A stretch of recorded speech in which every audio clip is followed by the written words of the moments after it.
Good evening, ladies and gentlemen. It's time for another edition of baseball on the USPBL YouTube channel. Tonight, the Eastside Diamond Hoppers will take on the Birmingham Bloomfield Beavers in this cross-conference matchup.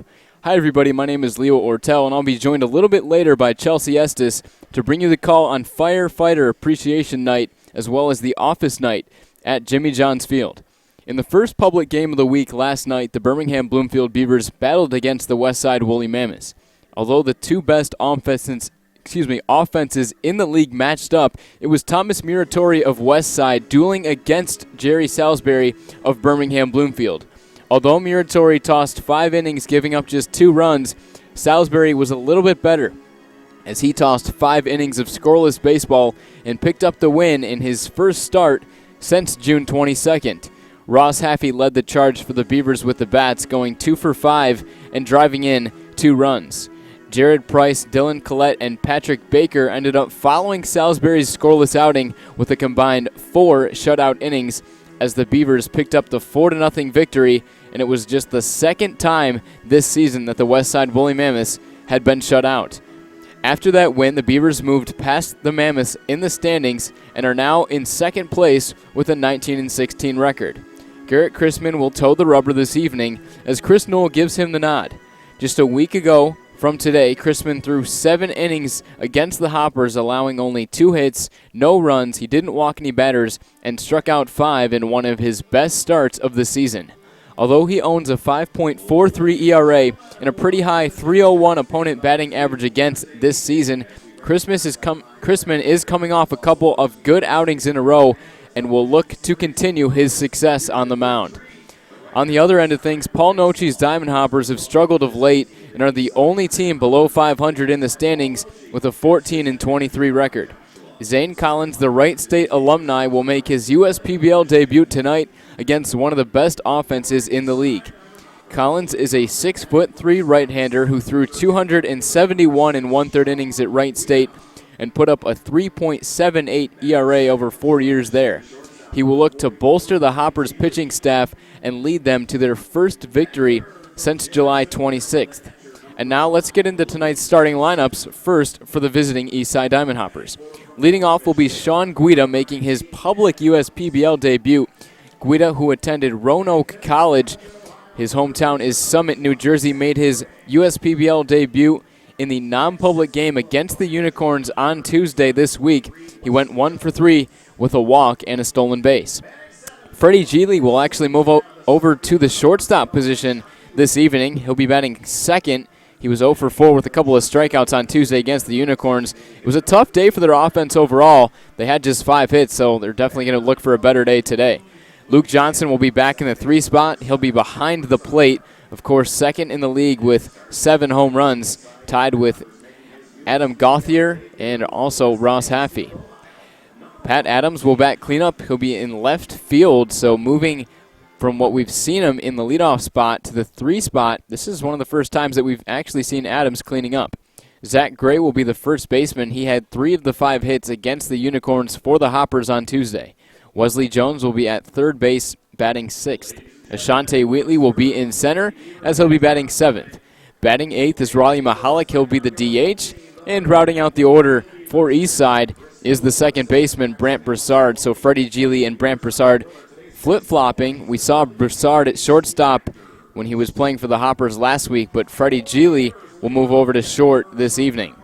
For Birmingham Bloomfield, Alec Oland will lead off again. He'll be playing right field, 2 for 5 with a couple of runs scored last night. Anthony Maselli, the Boston College product, will bat second, and he'll be at shortstop. Ross Haffey will be batting third and playing first base. Big performance for him last night, 2 for 5 with a double and a couple of RBIs. Adam Gauthier will, of course, hit cleanup again. He'll be behind the plate. Jack Haranek, who's on a 13-game on-base streak, will be the DH again tonight, batting 5th. Batting 6th is TJ Ward. He'll be at third base, 5th in RBIs in the league, coming in with 23 on the season. Justin Wiley, the Arizona product, laid down a nice suicide squeeze bunt last night, but did have 3 strikeouts. We'll look for a little bit better of a night tonight. He'll be in the 7th spot, playing second base. Doug Trimble made his USPBL debut last night, picked up his first USPBL hit with a single in the 6th as he finished 1 for 4. He'll be batting 8th and playing left field. Nick Campana will round out the bottom of this Birmingham Bloomfield order. He'll be in center field again, batting ninth. And once again, Garrett Chrisman will toe the rubber for Birmingham Bloomfield against Zane Collins, who will be making his USPBL debut, so we should be in for a pretty good pitching matchup. Chrisman coming off one of his best starts of the year. We don't know what Zane Collins is going to bring to the table, but he's a tall left-hander who had some success playing in college at Wright State, so we should be in for another good one. We've got the national anthem about to get underway as our public address announcer, Johnny G, starting to finish up the lineups here at Jimmy John's Field on this Thirsty Thursday, Firefighter Appreciation Night, and the Office Night at the ballpark. We'll be right back after the national anthem on the USPBL YouTube channel. Eric C. Post Memorial Honor Guard Team. Firefighters Corey Sinauskas and Eric Raffinis are the color guards. Firefighter John File is carrying the state flag. Firefighter Nick White is carrying the national colors. And firefighter Lance Stevenson leading the team in calling commands. The team is named after fallen brother and firefighter Eric C. Post, who passed away in 2014 after a courageous battle with cancer. The team honors his memory and all other first responders who have passed away in the line of duty. As a reminder, please remain standing after the anthem until the colors have been retired. At this time, ladies and gentlemen, we ask that you please rise, remove your hats. Veterans and active military may keep your hats on while rendering the hand salute as we honor America and our military with a singing of our national anthem, sponsored by the Detroit Medical Center DMC and performed tonight by Paula Steele.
Ladies and gentlemen, let's hear it for a great performance by Paula Steele.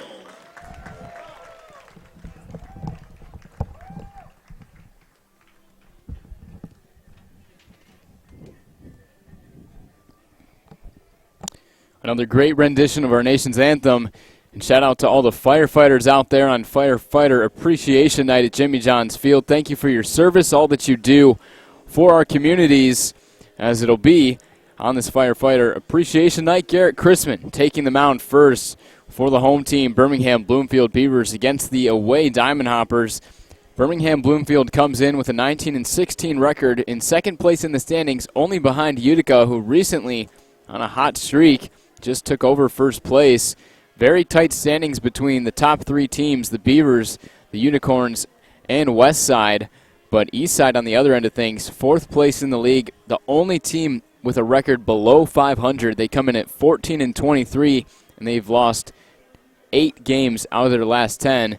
The Beavers are 5-5 in their last 10, so both teams a little bit cold of late. Beavers looking to pick things up. A good win last night against Westside. The Hoppers coming off a tough loss on Tuesday against Utica, 2-1 in the non-public game. And the Hoppers are currently riding a 5-game losing streak, but all of those games have been decided by 3 runs or less. So they've been playing pretty good baseball. They just need their offense to step up. Their offense comes in with the worst batting average in the league at .233, and not a lot of power either. Only 19 home runs, which is 4th in the league. The next closest team is actually Birmingham Bloomfield with 28, so they're well behind as far as power numbers. They've shaken things up offensively over the past couple of weeks with some new additions in the lineup, and one of those guys who just made his public USPBL, or his non-public USPBL debut, I should say, on Tuesday. That's Sean Guida, who's going to be leading off shortly against Garrett Chrisman, will make his public USPBL debut tonight. Guida has some pretty good speed as he stole a base in the debut. He went 1 for 3 with the walk and stolen base. He had 41 stolen bases at Roanoke College over 4 years there, a .352 career average, a .403 average in 2019, with 7 home runs and 40 RBIs, only 23 strikeouts and 176 at-bats, so hopefully he's going to be able to provide the spark at the top of the lineup as Pat Adams moves into this 4th spot to try to get some more RBI production. But baseball about to get underway. First pitch coming up, officially at 7:04 from Garrett Chrisman, who starts off Guida with a ball missing the zone. Chrisman will work with the 2-seam fastball, the 4-seam fastball, the changeup, and the curveball. Goes back to the fastball there, looking to be the 4-seamer, kind of in some no-man's land down the left field line in foul territory, as it is foul. Not being made is the play by Ward, who is trying to run it down, but Chrisman mixes up his pitches very well. 35% of the time he uses the 2-seam, 25% on the 4-seam, 23% on the changeup, and 17% on the curve. So you never know what's going to be thrown at you, but 3 straight fastballs, bunted down the third base line. Looked good at first from Guida, but ends up rolling foul as TJ Ward touches it in foul territory. Not a bad attempt for Sean Guida. Stands at 5'9", from Summit, New Jersey. Played outfield at Roanoke College, a Division III school. Didn't have any home runs his first 2 years, hit 1 his junior year, and then broke out the power in 2017, 2018 with 7 home runs. The 1-2, first breaking ball we've seen from Garrett Chrisman. This one misses. Good take by Guida, as it missed just low and inside. Now here comes the 2-2. Sent over to the left side, pretty soft. Doug Trimble in left field should have an easy play on it, and he does. He makes the catch for out number 1. Let's go through the defensive positioning for Birmingham Bloomfield. Doug Trimble, of course, in left, just making the catch for out number 1. Nick Campana's in center. Alec Oland is in right, from left to right across the infield. TJ Ward at third, Anthony Maselli and Justin Wiley up the middle, Ross Haffey at first. And Adam Gauthier is behind the plate, the same lineup that we saw from Birmingham Bloomfield yesterday. A good win for them over Westside, 4-0. Only the second time that Westside had been shut out all season. Freddie Geely lays off the first 2 pitches that he sees. Geely will be at shortstop, I believe, for the first time this season. We've seen him at second base in pretty much every game. He skies one out to pretty deep left center field. It's going to be Nick Campana in center, tracking it down to make the catch. 2 up and 2 down. Good start here for Garrett Chrisman. University Athletics this spring hit .377 with an on-base percentage of .450, a slugging percentage of .698. He was named the ABCA First Team All-Region and Player of the Week 4 So with 2 outs, here comes Luke Johnson behind the plate for Eastside. He'll catch Zane Collins, who will make his first start on the mound in the next half inning. But Johnson tied for second in home runs with 7, tied with Ross Haffey and Jimmy Latona. Haffey, of course, playing first for the Beavers. Latona is the catcher for Utica. Johnson also seventh ranked in RBIs with 22 coming in. He fouls off the 0-1. Changeup from Chrisman that Johnson was out in front of. Johnson, a tough night against the Unicorns on Tuesday, 0 for 4 in that game.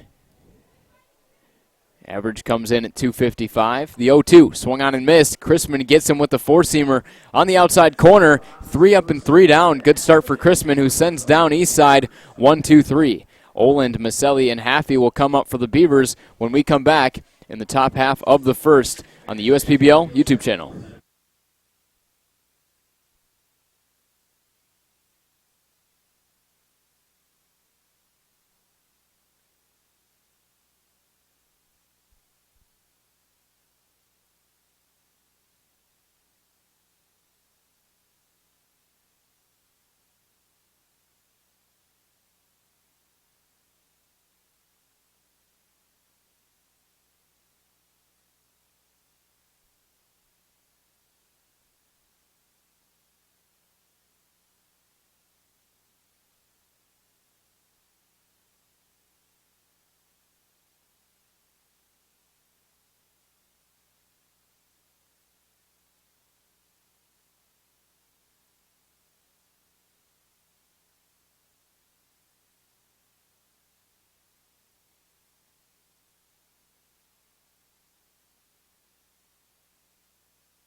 And welcome back to the USPBL YouTube channel. Leo Ortel now being joined by Chelsea Estes on the mic. Chelsea joined me in last night's game. Pretty good first call with both of us. Glad to have you back on. I love it. Thank you for having me again. It's a pleasure to be back. Beautiful night for baseball here. That's right. It's like perfect. Couldn't ask for anything better. Absolutely. Good weather here for the USPBL debut for Zane Collins. Quickly starts Alec Oland 0-2. And Chelsea, we were just talking before the inning. You talked to Alec a little bit before the game. What were his expectations coming into the matchup? You know, I did talk to Alec today, and what's great about him is he is such a positive guy. He's quite the talker, too. He, you know, just wants to stay consistent. He said not get too aggressive, because I asked him, he's never seen our new pitcher here before, and he said don't get too aggressive. Kind of feel him out. Sure. Grounds one out to shortstop. First out of the USPBL debut recorded on the 6-3 putout. Freddie Geely playing shortstop tonight, as we'll take a quick look at the Hoppers defense, but 1 up and 1 down. It's Pat Adams in left field, Ashante Wheatley in center, Sean Guida in his debut in right field, Wesley Jones at third, Freddie Geely at short, Brent Broussard at second, Zachary Grays at first. Luke Johnson catches strike 1 against Anthony Maselli, the battery mate tonight for Zane Collins. I also talked to Anthony, too. He is really excited because it's office night tonight. Yeah, lot going on at the ballpark. Office night, firefighter appreciation night. But yeah, a lot of Office fans, I'm sure, out there. I watch a little bit of The Office. What about you? I do. I watched them before I came today. Just it's like, my little pregame. Okay. Pump up. There you go. There are some really fun promotions later on in tonight's game that all revolve around The Office. So if there's some diehard Office fans out there, wish you were here. It's a great night tonight. But hey, no, some of them are here. We got listeners right. up in the suites and in the bathrooms as well. So if you guys hear that, some Office promotions, be sure to look out for those later in the game. Absolutely. It's going to be very fun. So I'm quite excited. It'll be a good one. 2-2 count here to Maselli. Check swing. Looks like there's not going to be an appeal. Behind the plate this evening is Sal Giacomontonio, who was our infield ump in last night's game. He flip-flops with Gary Wagenschutz, who will be the infield ump. He's down the first base line right now. Full count to Anthony Maselli. The pitch from Collins just misses. Breaking ball on the outer half. Good take by Maselli as he draws the walk. He was 0 for 4 with a walk and a run yesterday, but gets on base here with one down. Talking to Chris Newell, I asked him if he's going to do any shakeups in the lineup tonight, and he said no. He's pretty superstitious. He likes to stick with what works, and last night it definitely worked. So definitely. We'll see if it works tonight. Yeah, same lineup that we had last night. Ross Haffey, in the meantime, drives one deep out to right field. Sean Guida does make the catch. Haffey gives it a ride on the first pitch, but he is retired. But back to that lineup. It's the same exact lineup that we saw in the game last night against Westside. Birmingham Bloomfield put up 11 hits and only 4 runs, which for their offense a little bit low, but it was definitely enough with the job that Jerry Salisbury did on the mound. Salisbury ended up recording the player of the game honors with his 5-inning scoreless start. Pickoff attempt from Collins is a pretty good one, but Anthony Maselli is back in safely. Maselli does have a little bit of speed on first base, 6 for 6 on the base paths. He's got the most stolen bases on the team. As Adam Gauthier stands in, he takes strike one. Fastball right down the heart of the plate.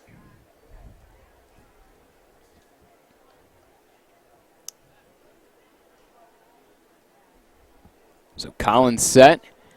He deals the 0-1. Another curveball from him. Seems to be going with the fastball-curveball combination to start this game. We don't have a report on what pitch types he uses, so it is going to be interesting to see what else he brings to the table. It's going to be interesting to see. I wonder what he's feeling his first night out on the mound. New team, new players, new everything. Runner takes off here. Throw down to second is not in time. The Hoppers defense thought they had Maselli, but yeah, it's got to be some kind of emotional way that he's feeling out there in his debut. Maybe a little antsy, but seems to be pretty comfortable so far. Yeah, he looks like he's a natural out there. That's what he does. Yeah.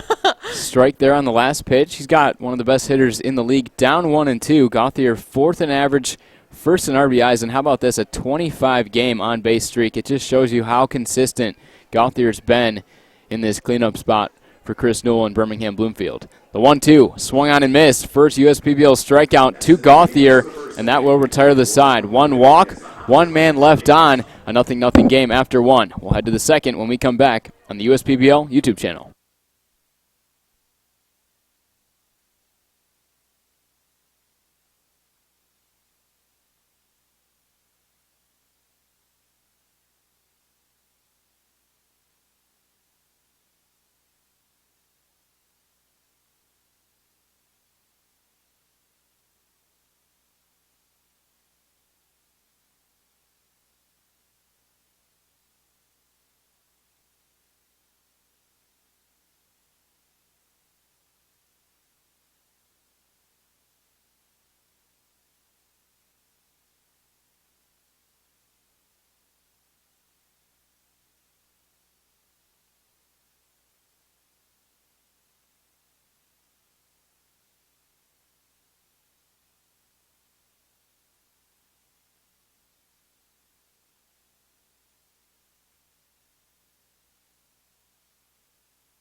field patios can connect you with new t-shirt designs along with new hoodies, hats, and jerseys. And welcome back to the USPBL YouTube channel.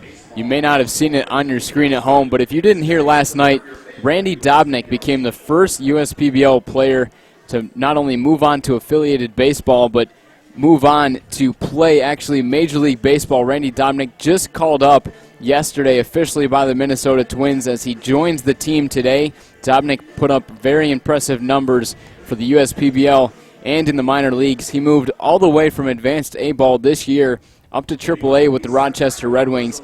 And between advanced A-ball, double A-ball, and triple A-ball, an 11-3 record, a 2.02 ERA, over 125 innings pitched as Dobnik joins one of the best teams in the league, the Minnesota Twins, at the top of the AL Central. So a big congratulations to Dobnik and his family for that call-up. But it's been a really exciting week because of that here at Jimmy John's Field. Yeah, getting that information last night, we were all excited here in the press box. And, you know, as we were saying yesterday, too, it's kind of like a Cinderella story and a good role model for these guys as well. And I was talking to Chris Newer earlier, and he was just saying how incredible that is for the organization, how Definitely. much work and how many people, you know, it wasn't just who discovered him. And if it wasn't for probably USPBL, who knows if he would even have this opportunity to fulfill his dream. And, I mean, like we said, it's gives these guys who are out here hope that, hey, it's you can do it. Exactly. I mean, some people look at an independent league and say, hey, these guys might move on to play in minor league baseball, but, you know, I don't expect them to move on to the majors. But, yeah, like you said, Randy Dobnik providing a role model to the other players out here today, the other players in the league who aren't playing today, that, yeah, they can make it to that next level if they work hard enough. Dobnik shows that it is possible, and just a really great story all around. It's impressive how quickly he was able to move up in the ranks and now all the way into the MLB. So we wish him the best of success the rest of the season, and it'll be a much-anticipated debut for him. We don't know when he's going to pitch. He could be used out of the bullpen, but we'll wait for it. Pat Adams on the 1-2. Skies one out to left. It's going to be Doug Trimble coming in. He makes the easy catch for out number 1. As I said out there, we just got a lot of new Minnesota Twins baseball fans rooting for for Randy. We have his back. It's going to be exciting to watch. Definitely. We'll have to be on the lookout if he gets that call tonight from the bullpen. Is he a bullpen? Yeah. So he was used mainly as a starter actually in the minors. He made a couple relief appearances in AAA, but it sounds like he might make a start for the Twins. Zachary Gray, first pitch swinging, sends one up the middle, continuing his hot streak. He was 3 for 4 in the game on Tuesday against Utica in the non-public contest. But, yeah, it sounds like he might make a start for Minnesota, but I would guess that he would be used out of the bullpen. They do have a pretty stacked pitching staff this year, but who knows? Either way, it's going to be really fun to see what Dobnik can provide at the major league level. Back into the action here again. It's going to be Wesley Jones standing in, the third baseman for Eastside in this 6th spot. 0 for 2 with a couple of walks on Tuesday. Only 5 hits for Eastside against Utica. They lost that game 2-1. So looking for a better offensive day. The 1-0 skips in. Good scoop by Gauthier. Clean first inning for Crispin, who sent down Eastside in order 1-2-3, but the first base runner in this ball game for Eastside after the single from Gray. 2-0 misses. It's now 3-0. Crispin didn't have any walks in his last start, which was against Eastside. If you didn't hear, just a week ago today, 7 innings, 2 hits, no earned runs, no walks, and 5 strikeouts. He's not going to walk Jones here. He does find the strike zone, but Crispin has really kept his walk numbers under control. He's only got 13 walks in over 70 innings pitched now. So he's a guy that doesn't walk a lot of batters. No, I also noticed that he's moving at a pretty quick pace. Once he gets that ball back, he gets himself set and wants to go. Yeah. You can tell he doesn't want to delay his momentum and delay. He is locked in. Right. That's how he works. He usually works pretty quick like this. He likes to develop that good pace, and that can be pretty deadly against a lineup, and especially against the Hoppers, who coming into the game probably have the worst offense in the league. The runner takes off. That's Zach Gray. It's not going to matter. The 3-2 pitch misses the strike zone, so Wesley Jones will draw the first walk of the game. It's now first and second for Eastside. Ashante Wheatley coming up to the plate.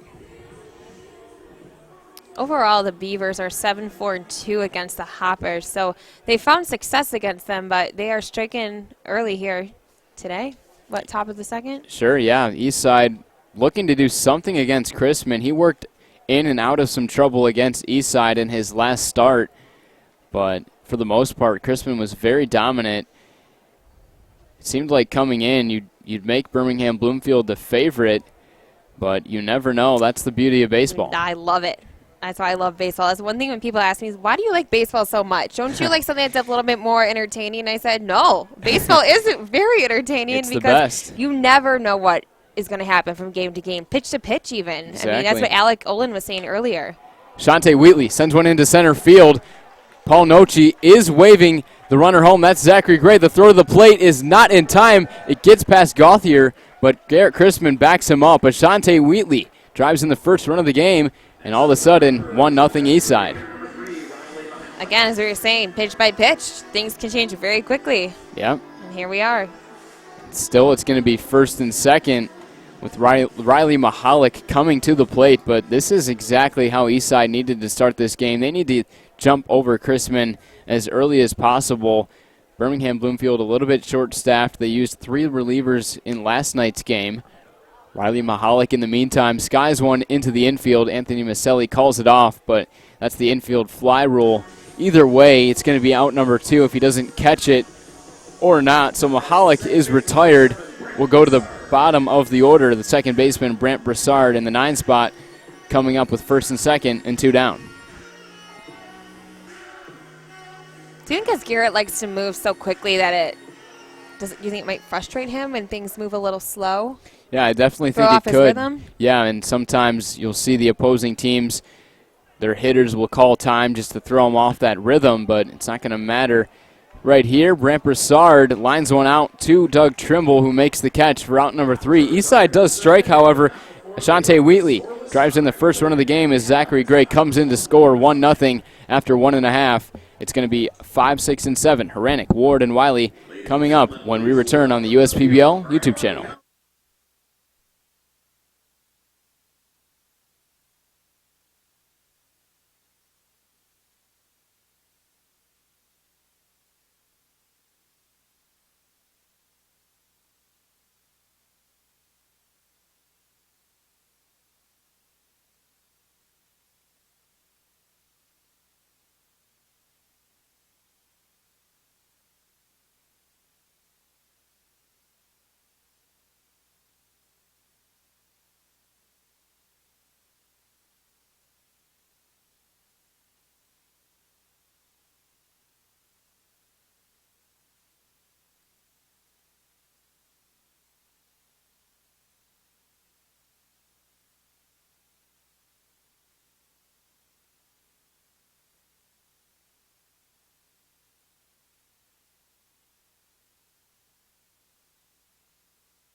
And to the home half of the second inning we go. Jack Horanek takes the first pitch in for called strike 1. Good debut so far for Zane Collins. Just the 1 walk in the first, but able to get out of the jam with his first USPBL strikeout to Adam Gauthier to end that frame. And quickly, Horanek is down 0-2. That pitch skips in. Good block by Luke Johnson. It doesn't matter with any runners on, but practice makes perfect. The Beavers, as a team, hitting .255, which is second in the league among the 4 teams. They haven't faced a ton of lefties this year, but when they have, they've been good. A .284 average, well above their season batting average. Lefty-on-lefty matchup here for Horanek. Zane Collins skips one in. We've seen him do that a couple of times now, kind of losing his grip on the breaking ball. It looked like Johnson was set up outside for the curveball, but Collins, like I said, not with a good grip on that pitch. Horanek is riding a 13-game on-base streak, comes in hitting .297, 1 for 4 in the game last night, but he takes ball 4 here. The second walk issued on a 3-2 count by Zane Collins, not the way you want to start the inning, and he'll have to now face off against TJ Ward. He's been an RBI machine for Birmingham Bloomfield. He's drove in 23 runs, 5th in the league, also hitting .293 with 5 home runs on the season. Plays a really solid third base as well. A great defensive player, a great offensive player, and in my opinion, one of the more underrated players in this league. He takes strike one, 85 on the outside corner. Seems like Collins doesn't have a ton of velocity as part of his game. The 0-1 fastball sent up the middle. That's going to fall into center field for a base hit. TJ Ward finds a hole, even with the Hoppers defense in double play depth, right up the middle. Seeing eye single into center, and first and second for Birmingham Bloomfield. Here comes Justin Wiley.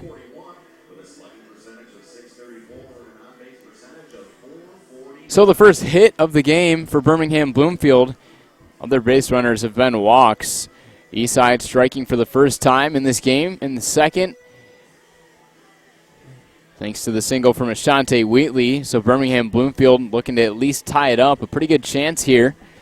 Wiley drove in 1 run in last night's game with a suicide squeeze attempt. He struck out in his first 3 at-bats, but when he was called to do a job, he did the job, laying down the sac bunt, which turned into a suicide squeeze. He was able to reach first safely, and it turned into a single, actually. Breaking ball at 74, hits the outside corner. Wiley's only hitting .206 through 19 games, but an impressive .379 on-base percentage. He also has 19 walks. Collins set. The 0-1 sent to the right side. That's going to fall. In for a base hit. Jack Horanek is being held up at third. The cut throw in from Guida can't be handled by Zach Gray, but it's not going to matter either way. It loads up the bases. Chris Newell not trying to take the risk with the runner on second. Bases loaded, no outs, and here comes Doug Trimble in just his second USPBL game. A chance to drive in his first USPBL RBI.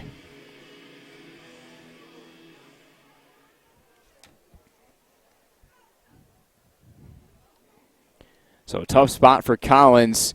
We'll see what Doug Trimble can do. He lays off the fastball, missing way high. Trimble in the game last night, 1 for 4. Got his first hit in the 6th inning, which was a base hit. 1-0, swung on a miss. Good breaking ball from Collins on the inside corner. And clearly Collins has enough confidence to throw that breaking ball and not skip it in. With the bases loaded, Horanek could score on a pass ball or wild pitch. But that's a good pitch down in the count. So count even at 1. Another breaking ball, this time missing below the knees and outside to Trimble.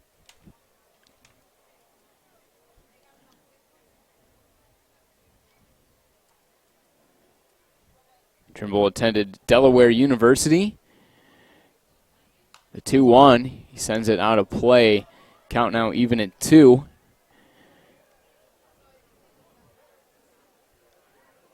Trimble also spent time in the Frontier League last season. Part of this season, only hit .226 in 2018 with the Lake Erie Crushers, but did have 6 home runs, so he does have some power. Also 6 home runs in 2017, his last year at Delaware. The 2-2, sent softly over to the right side. Zachary Gray chasing back. In no man's land, he can't make the catch. Trimble putting up a good battle.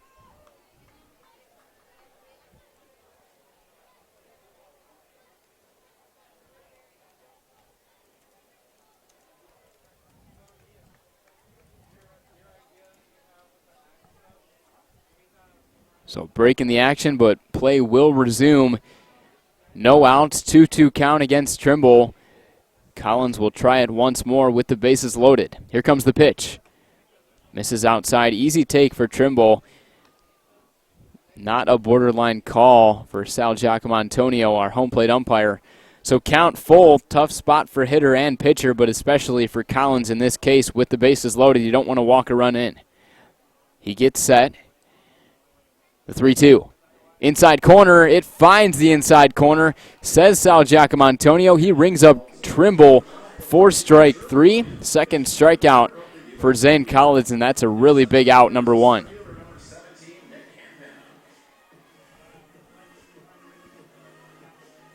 So gets him looking on the inside corner. Here comes Nick Campana, hitting .235, 2 home runs, 17 runs batted in, 1 for 3 in the game last night. Swinging at the first pitch, he skies one into right. Sean Guida makes the catch. Haranek is tagging. Here comes the throw to the plate. Zachary Gray cuts it off, and Nick Campana drives in the first run for Birmingham Bloomfield to knot this ball game at 1. Good piece of contact for Campana. He drives in Jack Haranek, scoring from third very easily. And the lineup flips over. Back to the top we go. Alec Oland riding a 4-game hit streak. The batting average for him has definitely risen. It's only .246, but Oland's been hitting mainly in the 220s all year. First pitch skips in. Good block by Luke Johnson again. We've seen a couple good blocks from him on the breaking ball. Oland grounded out to Freddie Geely to begin this ball game for Birmingham Bloomfield offensively in the bottom of the first. 2 for 5, a couple runs scored against Westside last night. That's exactly what you want out of your leadoff man. The 1-0, swung on and missed. Fastball, good location, pretty good movement too.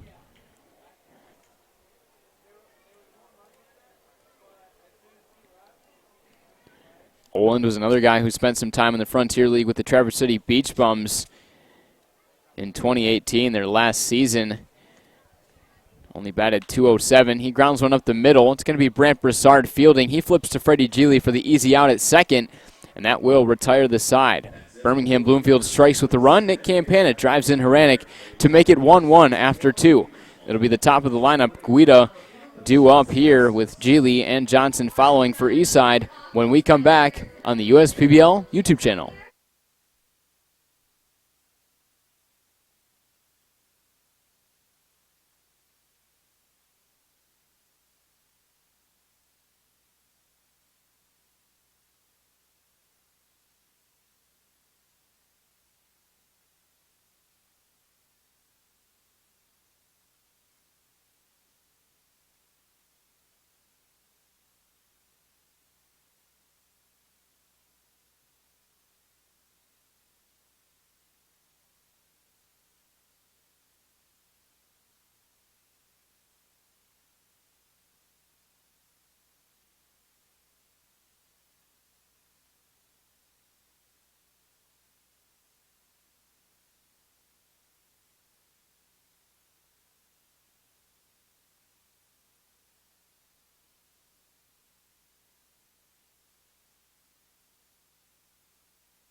Back into the action here. First pitch swinging. Sean Guida sends one into center field for his first hit today, as Guida had one single in his USPBL debut. Leo Ortel on the call and joined this inning by Matt Cripsey, USPBL photographer. and also a guy that knows a lot about Randy Dobnik, who I was just talking about a little bit last inning with Chelsea. But some really exciting stuff. Randy Dobnik, who was with the Rochester Red Wings, the AAA affiliate of the Minnesota Twins, moving up officially to the Minnesota Twins yesterday as he joins the team today. But Matt, you've seen him pitch quite a bit. What are some things that you've seen from him, and what can we expect to see from Dobnik with the Twins? Yeah, well, first off, thank you for having me. Absolutely. So when he was here, it was only for a pretty short stint. He had about 35 innings pitched here with the Utica Unicorns, but didn't lose a game. And for those who are eyewitnesses, you can understand why. He works at an extremely fast pace, and when you look at him on the mound, he's got the classic goggles look. Yep. You know, he's no tall, big guy. His fastball sits about, or at the time it sat about 91, 92, topped at 93. He didn't overpower guys, but he was very good with his command, and it really showed. He would pound the strike zone, and that's probably the biggest reason he is with the Twins now professionally.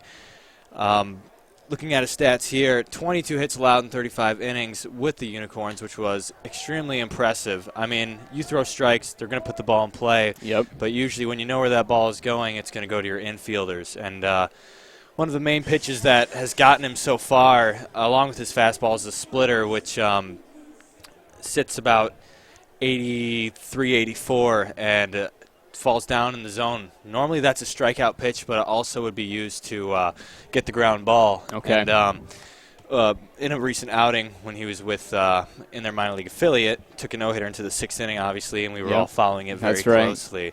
The most impressive thing was he didn't allow a ball out of the infield until the 7th inning. And that's pretty crazy. Yeah, I mean, just shows how dominant he's been. I mean, you take a look at his numbers in the minors this year. I've already mentioned him a couple times, but a 2.02 ERA, 11-3 this year. But what's really incredible, really stands out, he started this year in advanced A-ball and now at the major league level. I mean, that's something that you just don't hear happen as the runner takes off on the 3-2. But Freddie Gili draws the walk here.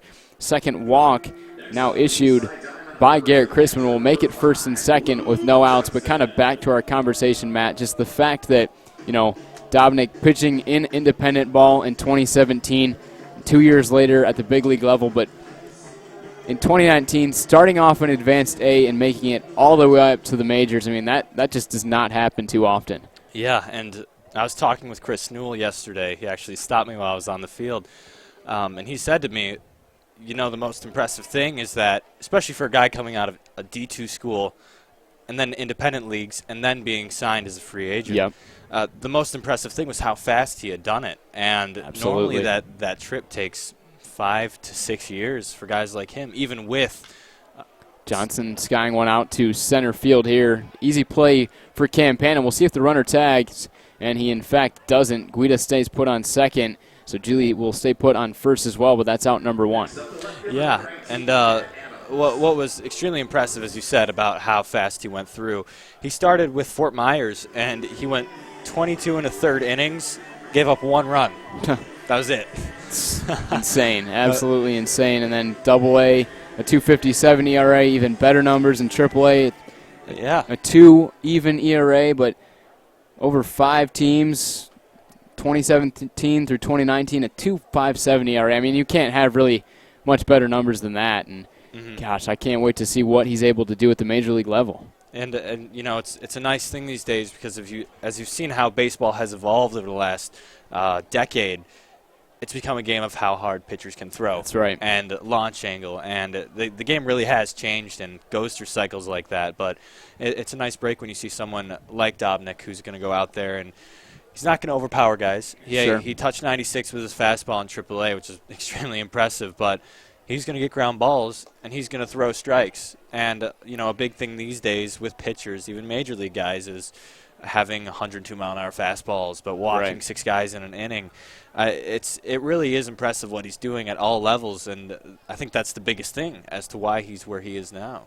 And the walk numbers are very impressive, too, as it's now 3-1 count on Adams. Good hitters count coming up for him with 1 down in first and second. But you take a look at the 287 1/3 innings that he threw in the minors between 2017 and 2019. 9 strikeouts to 56 walks. I mean, able to keep the walk numbers down, and that really just shows guys in the USPBL. We don't see the hardest throwing pitchers necessarily in this league, but he's kind of a testament to show that, you know, you don't need to throw 95 to make it into the big leagues if you've got the command that you need, kind of like Chrisman has, strikes out Pat Adams to make it 2 outs. But Chrisman, kind of a similar type guy, you could say, just based on not being a very hard thrower out there. Definitely. But able to get the outs when he needs, kind of a ground ball pitcher. But that's kind of what Dobnik was able to do with the USPBL. That's kind of what he's been able to do in the minors. And with the velocity now increasing, I mean, that kind of adds another aspect to his game as well. And from a manager's perspective, you could ask almost anyone, and you could ask Nochi, you could ask Newell, you could ask any big league manager, and I guarantee you they'll take someone who has much better control over someone who's throwing 104, 105. Absolutely. Because in the long run, that's what's going to help. And an impressive stat about Dobnik actually is he hasn't given up more than 4 runs in a start since May 16th. And insane. He had his first outing, I believe, with the Colonels. Gray rolls one over foul down the third base line to even the count at 1. First outing with the Colonels last year when he was signed out of here, or 2 years ago. He gave up 8 runs in his first outing. 8 runs. He was hit around, and probably had to do with the jitters, something like that. That's right. But yeah. You see that through every single level. Wow. Gray sends one deep into center field. Nick Campana backtracking here. He's going to make the catch for out number 3, but we'll continue the conversation next inning. It's going to be Maselli, Haffey, and Gauthier coming up for Birmingham Bloomfield when we come back on the USPBL YouTube channel.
And welcome back to the USPBL YouTube channel. Leo Ortel joined by special guests for this inning, Matt Cripsey, USPBL photographer for a few years here. As we are back into the action for the bottom of the 3rd inning, Birmingham Bloomfield up at the plate. Anthony Maselli will stand in against Zane Collins in his USPBL debut, but we'll also continue our conversation about Randy Dobnik. If you didn't hear, Dobnik just called up yesterday to the Minnesota Twins at the big league level. Just will be joining the team, and I don't know if you've heard or have heard any rumors, but me and Chelsea were kind of talking about whether we'd see Dobnik used in the starting pitching role or the relief role. What can you expect maybe for his first outing? Well, with the position the Twins are in right now, playing the Indians, this might be the biggest series of the year so far. Yep. And I think the biggest thing for them is to get through the series, and they've got their starters set up already. I believe it's a 4-game series. Don't quote me on that. Okay. But as of now, from what I know, Dobnik's going to be in the bullpen, and I think the biggest asset he is to the team is to go multiple innings. and that could be in a blowout either way. But there's also been a lot of talk from different beat writers saying that it's a possibility he might be the key in the starting rotation. Martin Perez has had some struggles with the Twins in the starting rotation right now. And if Dobnik starts off with some success, and like we talked about last inning, just goes out there, gets the ball on the ground and throws strikes, he could work his way right into a big pennant race and pitching into some big games later in the year. So, yeah, that's what we have to focus on right now. Yeah, who knows, I guess, what's going to happen. Maybe he could start off in that long reliever role, rack up some innings just to get adjusted to Major League hitting. Maselli with the 3-2 count here against Zane Collins, swung on and missed. There's another strikeout, the third of the outing for Zane Collins. Kind of a rough inning for him in the second, giving up the one run on the sac fly for Nick Campana that drove in Jack Haranek to tie this ball game at 1. But Collins not looking too shabby in his USPBL debut.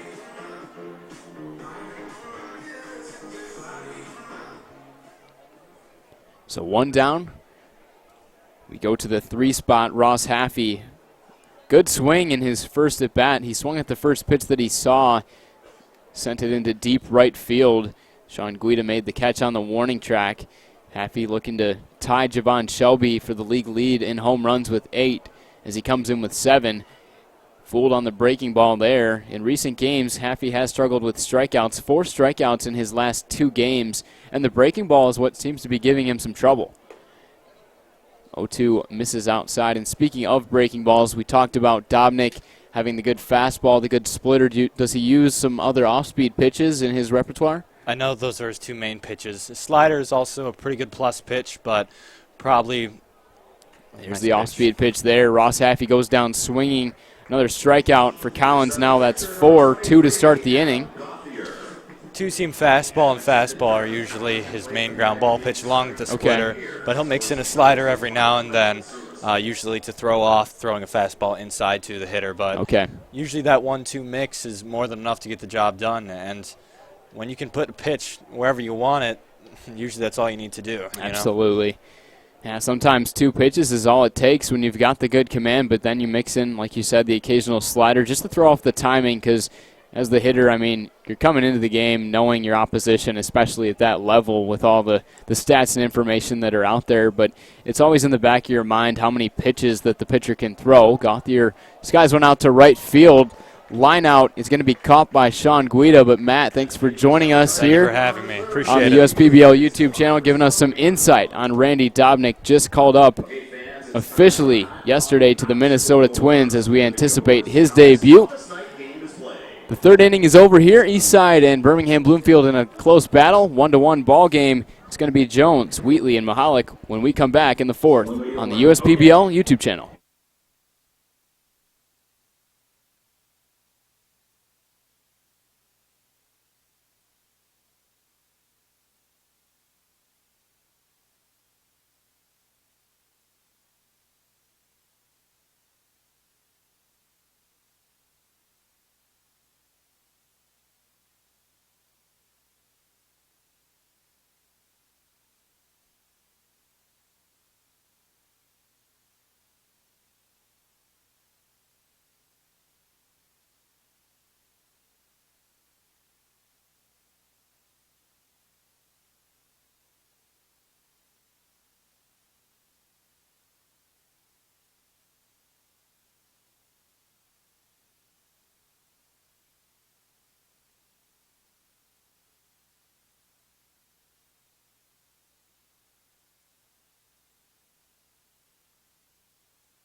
And welcome back to the broadcast booth for the top of the fourth inning. Leo Ortel once again being joined by Chelsea Estes. I'm back. Wesley Jones swings at the second pitch in this at-bat after taking the first one. Skies it into left. Doug Trimble under it, makes the catch. Wesley Jones goes down for the first time after walking on the 3-2 count in the second. Crispin's looked pretty good so far. Just the one earned run in the second inning after Ashante Wheatley drove in the first run of this game. Birmingham Bloomfield able to tie it up in the second, but both pitchers are looking pretty strong so far. They are, kind of like last night. Yeah, nice little showdown, little face-off, show their strengths. Absolutely. It was Jerry Salisbury making his first start since June 22nd as he faced off against Thomas Muratori. Both pitchers went 5 innings. Muratori giving up 2 runs only over the 5, but Salisbury with 5 scoreless innings. Salisbury picking up the win, Muratori picking up the loss. Ashante Wheatley gives one a good ride into deep right center field. Nick Campana running it down, and he makes the catch. That was nice, Nick. Nice hustle. Right up against the wall in the end, robbing Ashante Wheatley of extra bases, and that's the second time this week that Ashante Wheatley's been robbed of extra bases. I don't know if you saw the highlight, Chelsea, but it was actually last week, now that I think of it, that Coley Curry robbed the home run from Ashante Wheatley. I was here for that. Oh, that was insane. Pretty impressive stuff from Coley Curry on that rob, but nice showing in center field by Campana to record the second out of the inning. Riley Mahalik now standing in, fouls off the first pitch of this at-bat. Yeah, that was great. He almost went over the fence, too. Yeah, he did. It's quite the hustle. Ended up appearing on the Dan and Jay show on ESPN. That's pretty cool. Definitely a play that could have made the top 10 highlights on ESPN, but didn't. But either way, a very spectacular catch in center. We've seen a lot of great defensive plays all around from all the teams this year. Mahalik now in the 1-2 spot. Popped out to the shortstop in his first at-bat, which came in the second.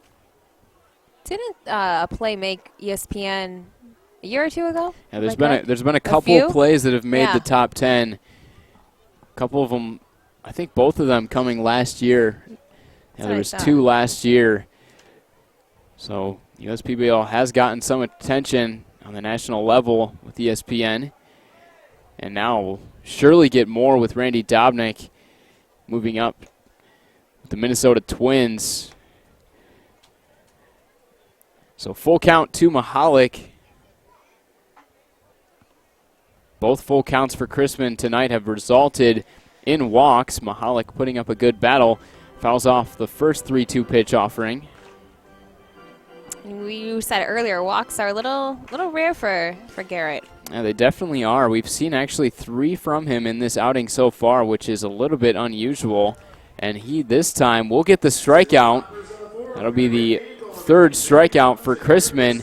A big one there as the Hoppers go down in order, 1, 2, 3. We head to the bottom half of the 4th. Haranek, Ward, and Wiley coming up when we return on the USPBL YouTube channel.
Man of many talents.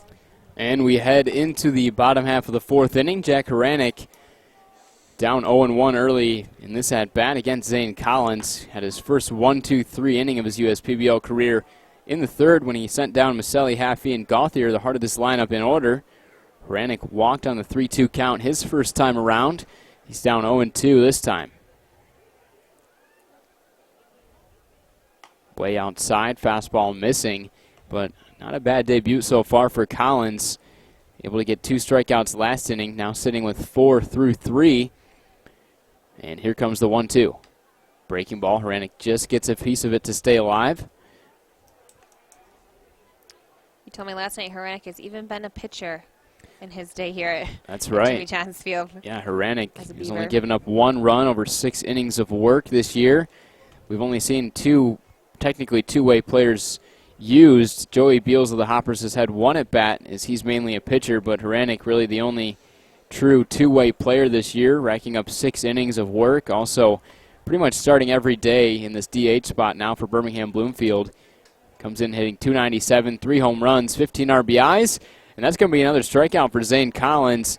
His third in the last 4 batters that he's faced. That's now 5 for him in his debut. TJ was the captain of the first conference championship baseball team in school history, playing for the University of Hartford. TJ was quite the athlete last night. Sliding all over, diving all over. Yeah. He definitely He got a little was. bumped up last night. We talk a lot about his good offensive play. He comes in hitting .293 with 5 home runs. There's going to be a base hit right there, but Ooh. no. Pat Adams Wow. sliding catch robs TJ Ward of the base hit. And man, oh man, speaking of defensive plays, I mean, yeah, TJ Ward with a couple of good plays last night, but it's amazing what Pat Adams can do with his bat, with his glove, just an all-around 5-tool player, to say the least. See robs Ward there to make it out number 2. We all thought from here it looked like it was a hit. Yeah, that definitely looked like it was going to Surprise! fall, but yeah, Pat Adams, I mean, just shows you what he can do, what he can provide for Eastside. 2 down, here comes Justin Wiley. He provided a single in the second inning into right field. Wiley was 1 for 4 in the game last night. 3 strikeouts in his first 3 at-bats, but then laid down the suicide squeeze to give the Beavers an insurance run late in the game.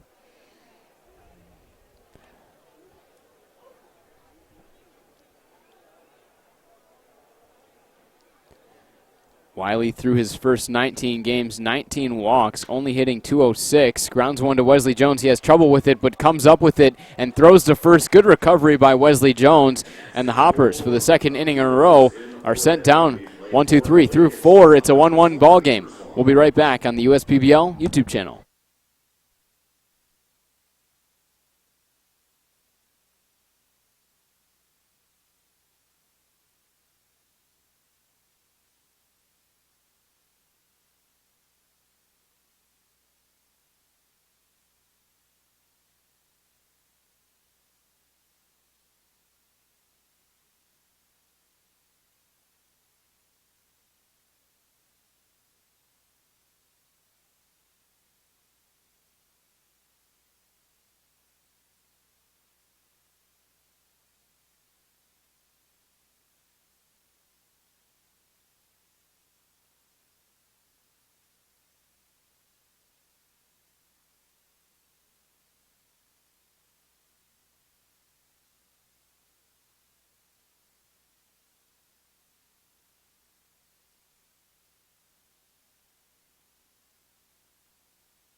We are through 4 at Jimmy John's Field, 1-1 ball game.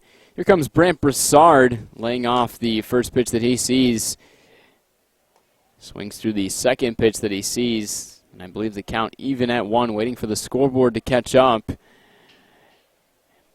But Broussard lined out into left field in the second inning. Broussard actually began this season with the Westside Woolly Mammoths and then traded over to Eastside to try to boost them up a little bit offensively. And also defensively, with Kevin Watley moving on to play in the Frontier League. Brant Broussard started at shortstop when coming over to Eastside, but now playing second base with Freddie Geely moving over to short. Count even at 2. Here comes the pitch from Chrisman. Swung on, fouled off of himself. Broussard just staying alive. Brant Broussard attended Louisiana State University, was with the Tigers for 4 years, batted .255 in 2019 with 20 RBIs, 10 stolen bases, and 15 attempts. He's going to be hit by the pitch here, setting him up for a stolen base attempt, possibly. But Broussard was in the Northwoods League in 2018, one of the best college summer leagues, hit .317 there, so some good success at Northwood, with the Northwoods League, I should say, and also not too bad of numbers at LSU in 2019, and proven to be pretty good in this 9 spot for Eastside. And the lineup flips over to Sean Guida, who recorded his first hit in a public game in the 3rd with a single. He's 1 for 2, but 2 for 5 overall with a walk to start his career here in the USPBL. He lays off ball 1, missing inside.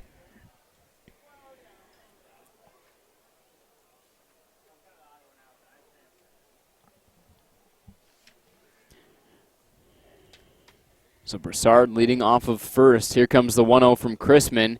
TJ Ward is shaded in at third a little bit, but the second pitch misses the zone. It's 2-0. Chrisman threw 4 innings with a total of 3 strikeouts, 2 walks. Not a bad performance thus far with just the 1 earned run. The runner takes off here. This one swung on, driven into shallow left field. Doug Trimble chases after it. He makes the catch. Broussard headed back to first. He'll be in there easily after the hit and run play. That's out number 1.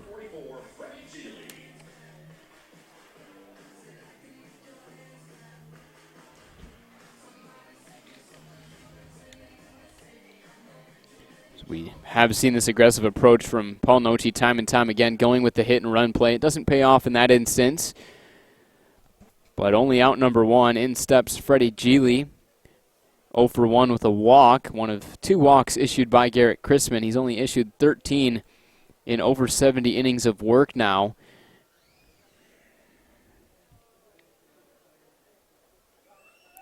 Broussard does not have any stolen base attempts yet for Eastside. Geely lays off. The first pitch that he sees misses the zone. 1-0 to Freddie. He fouls it off to even the count at 1. Geely comes in hitting .248 with 9 RBIs. Does not have any home runs, not a lot of power, so the outfield, if you can see, shaded in quite a bit, which is pretty normal. Broussard hops off of first but stays put. The 1-1 hits the zone, and Geely is now in a 1-2 hole.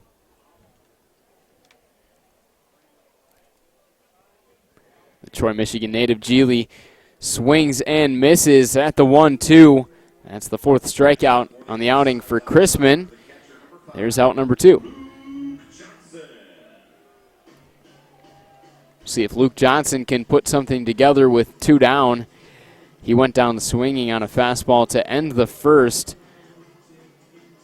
One of 2 1-2-3 frames thus far for Chrisman. Johnson also flied out to center in the 3rd, so he's 0 for 2. Coming off an 0 for 4 day against Utica on the non-public game. That was back on Tuesday earlier this week. Lays off the first pitch. Chrisman can't find the zone on the first one. Shakes off Gauthier, and now ready. He deals fastball outside corner. Johnson cannot catch up to it, only at 87, but swings right through it. 1-1 count here to the dangerous power-hitting Johnson. 7 home runs, tied for second in the league with Jimmy Latona of the Unicorns and also Ross Haffey of Birmingham Bloomfield. Javon Shelby of Westside, their third baseman, now with 8 on the year. First place in home runs in the league. Johnson was an all-star starter as well as a home run derby runner-up this year. Fouls off the 2-1. It was Ross Haffey who won the home run derby. So a couple big power bats in each of these lineups. The Hoppers definitely a struggling team power-wise. Only 19 home runs, which is last in the league. 2 outs, the 2-2. Swung on and missed. Another strikeout for Garrett Crispin back-to-back in the inning, and that is his 5th in the outing. We're through 4.5 at Jimmy John's Field. Still a 1-1 game. Doug Trimble, Nick Campana, Alec Olins, 8, 9, and 1 coming up on the USPBL YouTube channel when we come back.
Welcome back to the USPBL YouTube channel. Leo Ortel alongside you this evening on the broadcast. Douglas Trimble swings through the first pitch that he sees in this at-bat. He went down looking against Zane Collins in the second.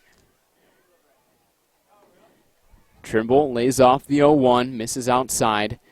Looked to be the changeup from Zane Collins, making his USPBL debut. Trimble is in his second USPBL game after his debut last night, 1 for 4 with the single. It's a 1-2 count now on Doug Trimble.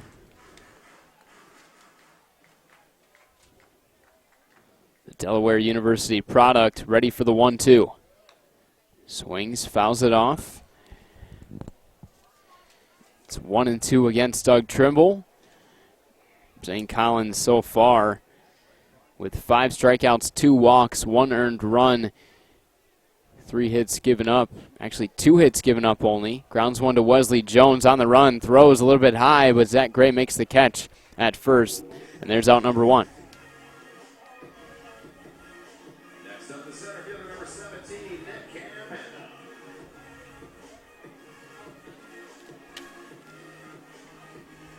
So here comes Nick Campana. Not a lot of offense in this game thus far. Both pitchers looking pretty strong. Only 5 hits between the two teams in the game. Nick Campana didn't have a hit his first time around, but drove in the only Birmingham Bloomfield run of the game with a sac fly. This time, skies one into center field. Shante Wheatley chases in. He makes the catch. 2 up and 2 down. Zane Collins still looking sharp on the mound. He is. Looks like he's really settled in, found his groove. Absolutely. I wonder if he's noticed the inches added to the mound as his first debut here as a pitcher. That's definitely a good point. It's something we haven't actually brought up in a long time, but I know, this that year, was like the hot topic when we first started off the season. Yeah, but this year the USPBL raised the mound by 2 inches in hopes to reduce arm injuries for pitchers, and it's paid off so far. But yeah, this is something for everyone in the league to make an adjustment to, and Zane Collins in his debut doesn't seem to be having any trouble with it. It's something that the hitters might have a tough time with. The pitchers can kind of use it to their advantage. A couple extra inches on the mound can go a long way, being a little bit more elevated, get some better sinking action on pitches. Alec Olin sends one into center field. That's going to be in there for a base hit. 2-out single for Oland, his first of the game. He puts himself on first. It would have been the third time in a row that Birmingham Bloomfield was sent down 1-2-3, but Oland ruins the streak. It was a total of, as I count them up, 10 batters sent down in a row up until that point by Zane Collins. this bat boy is hustling. Look at this little nugget. I hope the viewers can see him. Yeah, not sure if you saw him on your screen at home, but bringing the bat back to the dugout for the team, doing his job. He is doing a great job.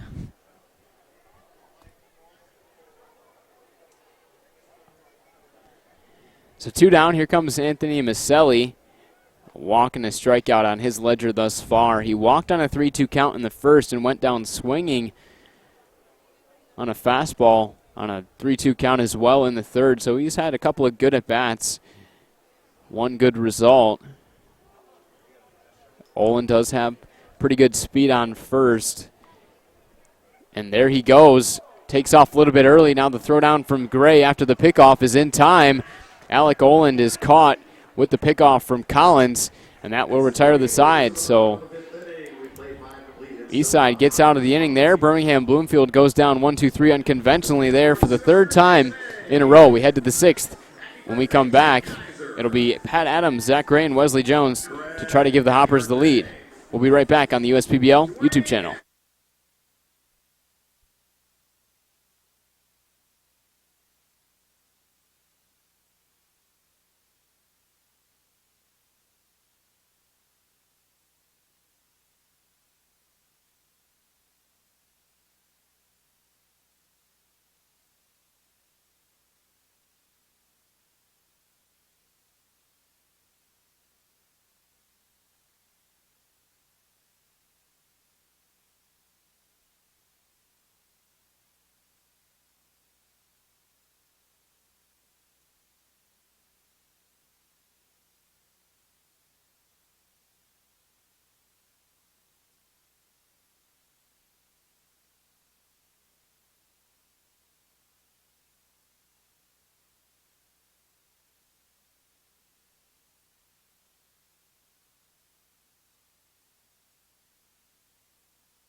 We've played 5 at Jimmy John's Field. Another good ball game on our hands. 1-1. It's been a pretty good pitcher's duel so far between Garrett Chrisman and between Zane Collins on his USPBL debut. Adams takes the first pitch for a strike, takes the second pitch missing outside. Adams, first in on-base percentage in the league, second in average, a .346 average. Grounds one softly to the right side, playable for Haffey. He flips it to Garrett Chrisman covering, and just in time records out number 1. Pat Adams hustling down the line, a lot of good speed, and that throw beat him by just about half a step.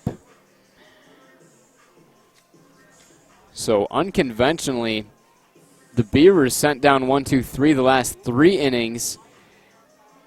Chrisman is cruising through his start as well. Sent down the Beavers, or I should say the Hoppers, 1, 2, 3 in a couple of innings. Last inning, just one batter over the minimum. Chrisman hit the first batter that he saw. That was Brent Broussard. Got Guido to fly out and a couple strikeouts. Swinging to Geely and Johnson. He now has 5. Goes inside on Gray. 2 straight balls issued by Chrisman. Here comes the 2-0. Misses that one outside, so it's now 3-0. We mentioned the low walk numbers. Chrisman only has 15 walks over now 70 innings pitched. Well over 70 innings after this start. Finds the strike zone on the 3-0. Still a good hitter's count for Gray. 1 for 2 with the single. Takes the second strike, 86 only on the outside corner. But like we were talking about with Randy Dobnik, not the hardest thrower. Chrisman has even less velocity than him, but has pretty good command. Can't get the command on that pitch. Zachary Gray walks for the first time, reaches for the second time. Now 3 walks issued by Garrett Chrisman, but only 3 hits given up. He's been able to limit this Hoppers offense, which definitely no surprise for Eastside. In the last 3 games combined, only 3 runs, 1 in each. Their offense has gone cold. Wesley Jones grounds one to Maselli. He flips to Wiley for 1. Wiley, the relay to first to Haffey, is in time. Wesley Jones grounds into the double play to end the inning. We head to the home half of the 6th. We'll be right back on the USPBL YouTube channel.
Welcome back to the USPBL YouTube channel. Leo Ortel alongside you this evening. We're through 5.5 at Jimmy John's Field. A 1-1 ball game. Good pitchers duel between Garrett Chrisman and Zane Collins. Collins has looked very sharp. Just the 1 earned run in the second inning against one of the best offenses in the league in Birmingham Bloomfield. Now the 3rd time around. Here's Anthony Maselli. A walk for him so far, as well as a strikeout in the 3rd. One of 4 strikeouts thus far for Zane Collins. Maselli fouls off the 1-0 pitch to make it 1-1. Maselli comes in with a 12-game on-base streak, 8th in the league in batting average at .281. He was 0 for 4 last night, but did walk and score. Maselli tries to bunt one down the third base line as it rolls foul. Not a bad try. Wesley Jones was probably not going to make that play with good speed out of the box from Anthony Maselli. Also a little bit of an edge because he's a left-hander. Get a couple extra steps compared to righties. But lefty on lefty matchup for Maselli. Here comes the 1-2. Breaking ball. Good stop by Luke Johnson. Maselli was actually up at the plate last inning, but Alec Oland was caught leaning on first. Collins picked him off. Zachary Gray completed the putout to Freddie Geely. Here comes the 2-2. Breaking ball again. Maselli holds up, and this is the third time now that Maselli has worked his way into a full count. One's resulted in a walk. One was a strikeout swinging on the fastball, which was his last at-bat back in the third. We'll see what happens this time. Collins with a couple options. Here comes the 3-2. Goes back to the breaking ball inside and misses the zone, I should say. Second walk for Maselli. Leadoff walk, not the way that Collins wanted to start the inning, but a very good battle at the plate by Anthony Maselli.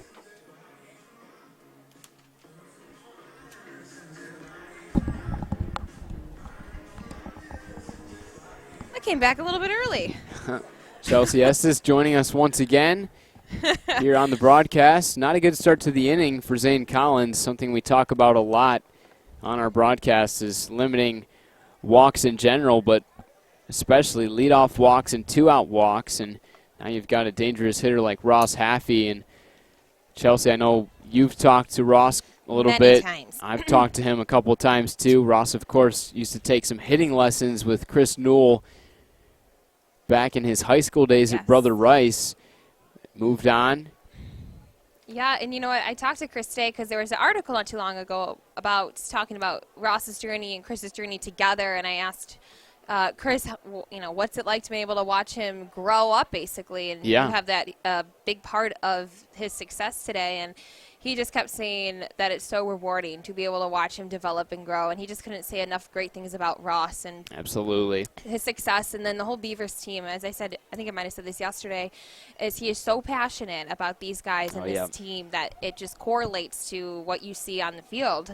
And the players just say how much they admire their skip, and he's a great guy. He's just locked in. Yep, Chris Newell, the well-renowned manager of Birmingham Bloomfield. Haffey, of course, moved on after his high school days at Brother Rice. As good throwdown from Johnson to try to get the runner Maselli, but he's back in safely. Haffey moved on, played his college baseball at the University of Ohio in Miami, or University of Miami in Ohio, I should say, and then went on to play in the Frontier League. He struggled there, hitting just 180 in 2018, and was 3 for 17 to start off this year with the River City Rascals, and then moved on here at Jimmy John's Field, and the numbers tell all. Coming in, Haffey, 6th in average, 2nd in home runs, 2nd in RBI. It's been really incredible to see what he's been able to do right in the middle of this heart of the order for Birmingham Bloomfield, and Chris Newell has to be happy. Just a great story all around. Full count for him right here. Come on, Ross, you gonna get out of the tie? Ooh. And he's not going to be able to do anything this time. Goes down swinging on the curveball for the second time in his last two at-bats. Definitely having some fits with the off-speed pitches his last couple of games.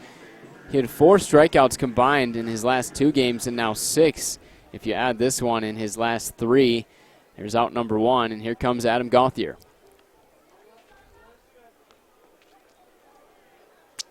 This is one of those times for Gauthier, taking it pitch by pitch. His teammate goes down on strikes.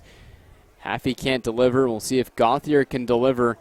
And how about this stat? 25 games in a row, Gauthier has been able to reach base, yet to reach base in this game, so he'll look to continue that streak to help out his team.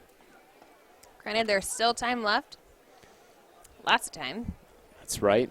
Only in the bottom of the 6th. A lot of time left in this ballgame that's gone by very quickly. Both pitchers doing a very good job limiting base runners. Only 2 runs combined between the two teams. Each team with 3 hits as well. Zane's been fun to watch in his first outing here. Yeah, I'm definitely liking what I'm seeing from him. We're not seeing an overpowering fastball, but we're seeing pretty good command. He does have 3 walks now, but he's got 4 strikeouts, and the most important thing, he's been able to limit the damage. Maybe kind of help the hoppers who have been struggling. They lost their ace Luis Contreras so early in the season that that's right. Trying to make up for that, and he could be a nice little ray of sunshine Absolutely. to their team and their pitching lineup And then rotation. Noah Goetze moving on to affiliated baseball. The Noah. Hoppers now have the worst team ERA coming into the game at 4.87. The next closest is Utica at 4.46, as Gauthier does draw the walk with one down. The second walk now issued in the inning, this one on the 3-1 count. But I was actually taking a look at some Eastside numbers before the game. So they come in with the highest ERA, but the lowest amount of walks at 142 as a team. The highest amount of strikeouts with 323, but they've given up the most runs of any team at 198. So it's kind of some numbers that are hard to explain. The least amount of walks of any pitching staff, the most strikeouts, but the most runs given up. It just doesn't really add up. That is a mystery. We're just we're not even going to try to talk about it. We're just going to leave it as a mystery, the ninth wonder of the world. I mean, yeah, it's just something to keep in mind. I guess maybe a big part of that is the Hoppers have given up more home runs than any other team. 35 home runs, the most given up by any pitching staff. So that could be part of it. Sometimes with hard-throwing guys out there like we've seen in the Eastside rotation, guys like Luis Contreras, guys like Noah Goetze, some harder throwers will tend to give up a few more home runs, giving up the long ball a little bit more, and that's what Eastside's done. But haven't seen any long balls in this game. This is a man right here that definitely has used the long ball to his advantage in his couple of years now with the USPBL. Hranik's got 3. It's not going to be a home run this time. Pops one out. Luke Johnson slides on the warning track, cannot make the catch. A very tough play behind home plate. You probably couldn't see it on your screen, but an all-out effort by Luke Johnson. Good hustle. Comes up short, but yeah, good effort. He's got the hair band in to keep his long locks away out of his face. That's right. He does have some good hair. Doing what he's got to do. There are quite a few guys in this league that have some good hair. I'm gonna give him credit when credit's due. Yeah, we saw that beard last night from a newcomer pitcher. That was, I believe that was Daniel Williams, yes, the West Side Woolly Mammoths. Because we had Daniel Williams and Dan Williams. Yep. Hranik takes the 0-1. It's in the dirt. Luke Johnson is going to have no play. The runners move up to second and third. The count now even at 1. And this is a time where you got to buckle down. Hranik, for him at the plate, this is a time where you've got to at least get one run in with one down. Even if you record the out, Hranik will shoot for maybe a soft ground ball over to the right side or maybe something deep into the outfield. But we'll see if he can produce what would be his 16th and maybe 17th RBI of the year. And, hey, if he hits a home run, it could make it 18. This one, fastball, inner half, missing way high. Take a look at the numbers for Hranik against left-handers this year. Batting .429 coming in, 3 for 7, so he does hit left-handers pretty well, but also not a large sample size. Hranik grounds one to the left side. Diving play by Geely. He makes it, and the throw to third not in time, says Gary Wagenschutz. To me, it looked like they had him at third. Looks like the Hoppers are going to settle for 1. Paul Nochi clearly not happy with the call. I don't know if you saw it, Chelsea, but that was, Freddie, kudos to you, my friend. That was an amazing dive. He fast reflexes. Yeah. I don't know. This is where I wish we had replay. Absolutely. Because I need to go back and rewatch that because that was by a centimeter. Yeah, instant replay, something that we don't have in the USPBL, something that may have to be added within the next couple seasons. It looked to me like they definitely doubled him up. Either way, a great play by Freddie Geely. This is his debut at shortstop. We've seen Freddie Geely at second base for the whole season, but with Kevin Watley moving on to the Frontier League, Brant Broussard joined the Hoppers from West Side. Broussard and Geely flip-flopping today, but an all-out effort by Freddie Geely. This time results in an out. A big out number 2. Here's TJ Ward with 2 down. We'll see if he can produce. A couple of hard-hit balls for him. He's 1 for 2 with the single. First pitch to him, breaking ball is a good one from Zane Collins, trying to work out of trouble. I talked to Freddie before the game, and he said one thing that he's developed with the most is just staying consistent, but also listening to the coaches and those little tweaks and those little tips. And he said you just learn a lot too from your teammates as well. And the little things are definitely what counts. making that effort there to make the catch for a huge out, and that could be a game changer in this ball game if Collins is able to escape the jam. Yeah, you're right. It's taking it, pitch by pitch, second by second. You can't look at it always from the big picture of trying to win the game. You got to build up little by little and put the pieces together. TJ Ward sends one into center field. It's at least going to score one, and they're going to hold Adam Gauthier at second. But now Alec Oland caught up in a pickle. Interesting situation here. They're going to let him get back to first because Gauthier, if he scores before they're able to make that out, would score the run. And now Oland is down at first base. What happened? Not sure what happened to him there. Kind of an awkward slide. We're going to see if he's going to be okay. Chris Newell is going to go over to make sure that he's okay, but TJ Ward does drive in the go-ahead run here. Birmingham Bloomfield now in front 2-1, but we're hoping that Oland's going to be okay. It was quite the slide, and yeah, maybe a lot of dirt in his face too. Yeah, kind of an interesting situation there as Gauthier was held up at third. Chris Newell didn't think he was going to be able to score, and then I don't think TJ Ward thought that throw was going to be thrown into where it was, and eventually TJ Ward caught up between first and second. But like I said, Eastside defensively not wanting to risk it to get the out. They made the safe play there, letting him get back to first, and that looks like that's going to be it in the debut for Zane Collins. They're going to turn the ball over to another left-hander, Raven Martin, coming in. So we'll take a break and be back on the USPBL YouTube channel to give Zane Collins his final line and tell you about Raven Martin. We'll be right back. Don't go away. You're watching the USPBL YouTube channel.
Welcome back to the broadcast booth. Leo Ortel alongside Chelsea Estes.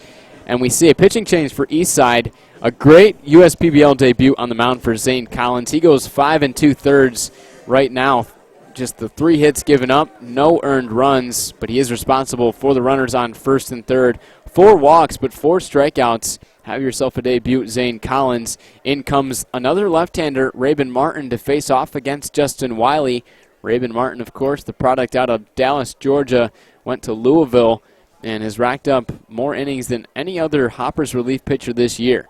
Deals in the first pitch breaking ball. Good start to the outing for Raven Martin. He's put up a 3.98 ERA over 31 2/3, and a guy that does not walk many hitters either. Only 11 walks, and you stack that up against 37 strikeouts. That's how Martin's been able to have success in this league.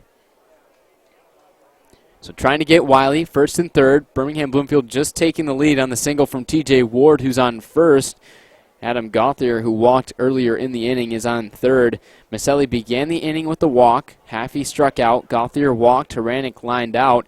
And Ward, with the single, made it 2-1. Hoppers looking for out number 3. Justin Wiley quickly down 0-2.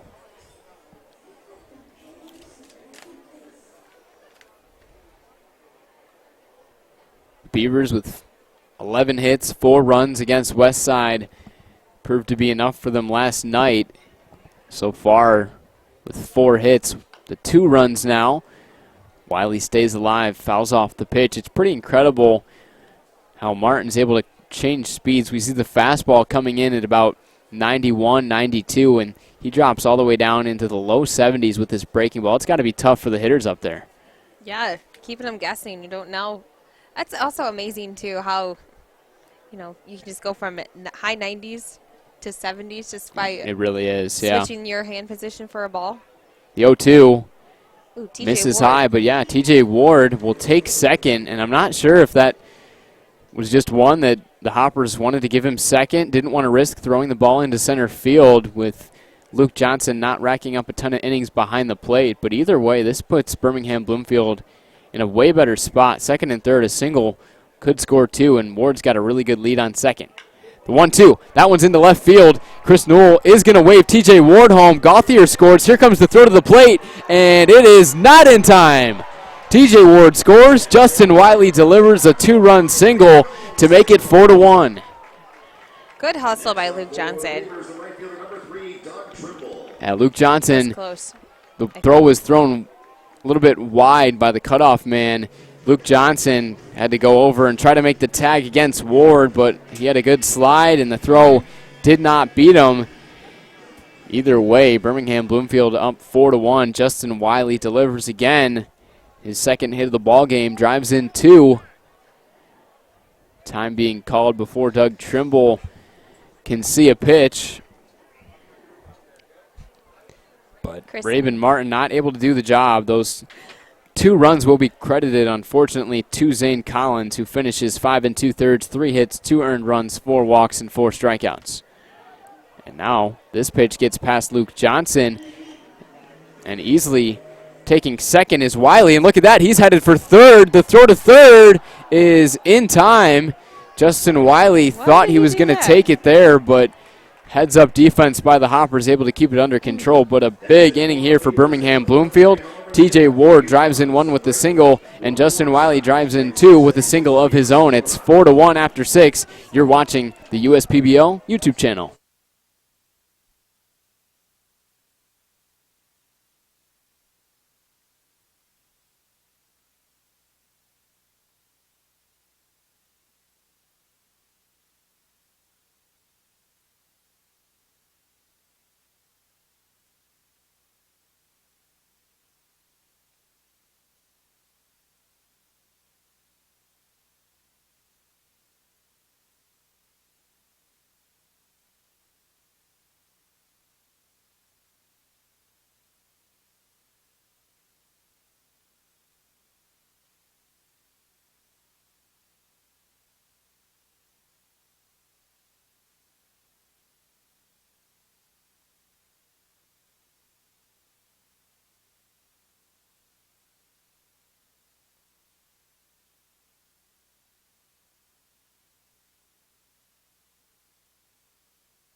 We're through 6 at Jimmy John's Field. Birmingham Bloomfield just putting up a 3 spot in the home half of the 6th. to make it a 4-1 game. Garrett Chrisman's back out there for his 7th inning of work, and he's turned in a really good start, now pitching with a nice cushion with the three-run lead.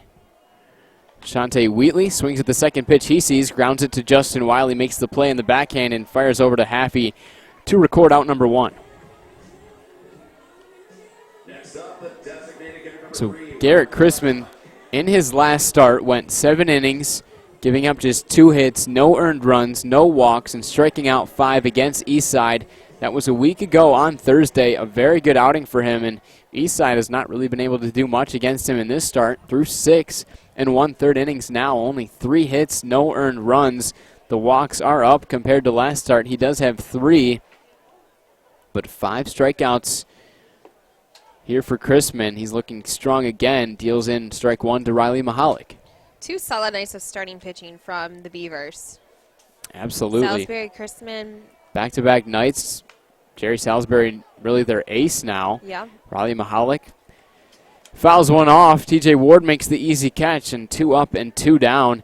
And over the last 3 innings, it's technically been just the one batter faced over the minimum for Chrisman, looking to send down the Hoppers 1-2-3 again. They were sent down unconventionally 1-2-3 in the 6th inning. After the ground out to Adams, Zachary Gray walked, but Wesley Jones grounded into the double play to end the inning. Here comes Brant Broussard. A line out and a hit by pitch for him so far, so he's 0 for 1, but has reached base once. Started off with a strike, and that second pitch misses outside. How many strikeouts has Garrett had so far tonight? Chrisman with 5. 5 so far. Okay. Through 6 2/3, looking to go 7 innings again. He's had 3 starts this year over 7 innings. 1 coming last start against Eastside, went to 7, and then 2 earlier in the season. 1 against the Diamond Hoppers, 1 against the Woolly Mammoths. Back-to-back outings of 7 and 1/3 innings, giving up just a combined 1 run between the starts with no walks and 12 strikeouts. So he's had signs where he's looked really good. Brant Broussard will tally the 2-out single here, his first hit of the game, but he reaches base for the second time, looking to string together a 2-out rally for Eastside. Yeah, the Beavers have those 2 solid pitchers in their rotation. Absolutely. With Garrett Chrisman now with a couple good outings in a row, see if he can finish it off strong, but Jerry Salisbury with a nice comeback outing yesterday. Definitely good signs for this Beavers team, looking to... And those are 2 good guys to have as you move on through for your race to the playoffs, is to have 2 solid, reliable starting pitchers that you know you can get at least 5, 6, possibly 7 good innings of pitch from them. Yeah, Beavers will be... Pitching is going to be key in the postseason. In the shape. Sean Guida skies one into the infield. Ross Haffey under it, makes the catch. So 1 hit in the inning for Brant Broussard, but the Hoppers strand another base runner. We're through 6.5 at Jimmy John's Field, 4-1 ball game. We'll be right back on the USPBL YouTube channel.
Through 6.5 at Jimmy John's Field. Birmingham Bloomfield out in front 4-1, trying to add to it here. Doug Trimble leading off. Takes the first pitch from Raven Martin.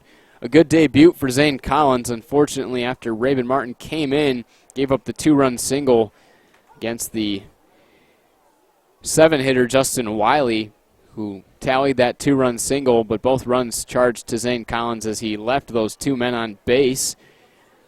So not a good start for Raven Martin, but they were able to get Wiley, who tried to take third base after stealing second. Good heads-up defense from the Hoppers to get that out. Doug Trimble now in his second USPBL game, 0 for 2 thus far. Strikeout looking and a ground ball to the third baseman, Wesley Jones, in the last at-bat for him, which was in the 5th. The 2-1. Inside corner, hits it, and Trimble swings right through it, evens the count at 2.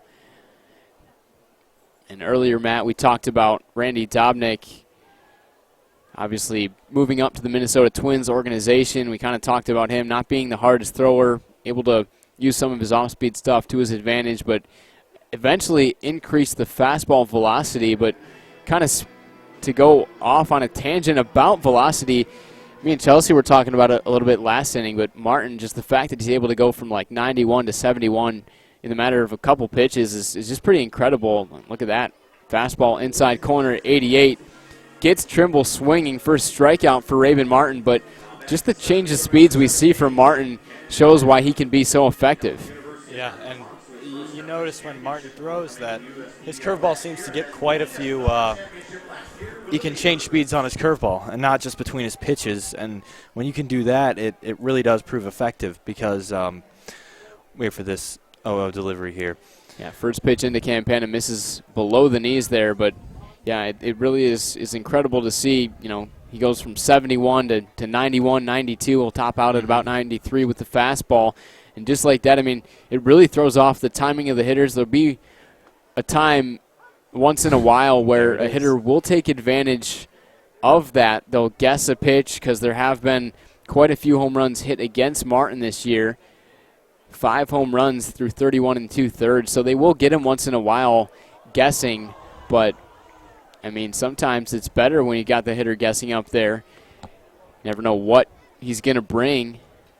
Dropping down so low, so high with the velocity with the fastball, but dropping down so low so frequently with that breaking ball. Yeah, and I think that's just part of the game that you play when you throw pitches like that, you know. 1-2 count to Campana. Sack fly in the second, drove in the first run of the game. He grounds one to the shortstop. Geely throwing the dirt, but Zach Gray makes a nice pick to save it there. Wow. Quick hands and footwork from Geely, though. Very impressive that he was able to get that ball out of his glove so fast because Campana does have really good speed down the line, but also a great pick by Gray, and that's out number 2. Raven Martin trying to keep his team in the ballgame. And that was a good play all around. I mean, the shortstop there actually had to cover a lot of range on that play, finishing on the right side of second base, and combined with Gray's nice pick, that was all around just a good play by the Hoppers. Man, how about Freddie Geely? This is the first game we've seen him at shortstop all year. He's looking pretty slick over there. Yeah, I had to make sure, do a double check to see it was him at shortstop and not second base before I said his name, but yeah, that was a nice play. He's filling in that spot very good tonight. And Brant Broussard flip-flopping with him. Broussard's at second base. Here comes Alec Olin, the right fielder for Birmingham Bloomfield, singled in the 5th, but ended up getting picked off by the starter Zane Collins. He takes 2 pitches. The first one misses the zone. The second one finds the zone. A 1-for-3 effort thus far for Oland. And if you're Freddie Geely here, look out. A couple groundouts to short for Oland. Put together a few good at-bats tonight, and just in general, he took a few steps back a few weeks ago, and now he's finally starting. Changed his approach a little bit at the plate. Stance seems a little bit different, a little more wide, and the results are paying off. He's raised that average quite a bit over the past few weeks. Yeah, he definitely has. He was kind of hitting in the 215, 220 range all year, but the batting average all the way up to 246. Oland extended his hit streak tonight. It's now standing at 5 games. He was 2 for 5 with some runs scored against Westside. I mean, there's a reason he's at the top of this lineup, which is pretty much the second best in the league, only behind Westside. I mean, Chris Newell's not just putting him out there in the 1 spot just because. I mean, the numbers maybe not there for Oland, but like you said, Matt, he's really put together some good at-bats over the last few weeks. Good at-bat here once again, too, in the 3-2 count. Looks like he has something in his eye right there. Yeah, maybe some dirt in the eye. Taking some time now.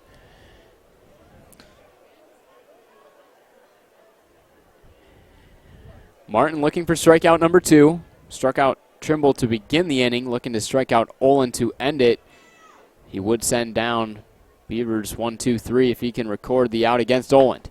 But he's not going to be able to do it. Oland singles into left on the breaking ball. Hard hit ball, and Pat Adams having trouble with it. The throw into second is not going to be in time. Oland takes advantage of the miscue by Adams. Tallies the single, but reaches second on the air. Tonight has been a really good game for him. I mean, that at-bat was very impressive. Probably one of the most impressive we've seen tonight to get to that 3-2 count. Definitely. It's the guy who's, like we said earlier, has looked good all year. And it's tough, too, because of the change of speeds from Martin. I mean, you always got to be thinking in the back of your mind about that fastball, but he drops in the breaking ball.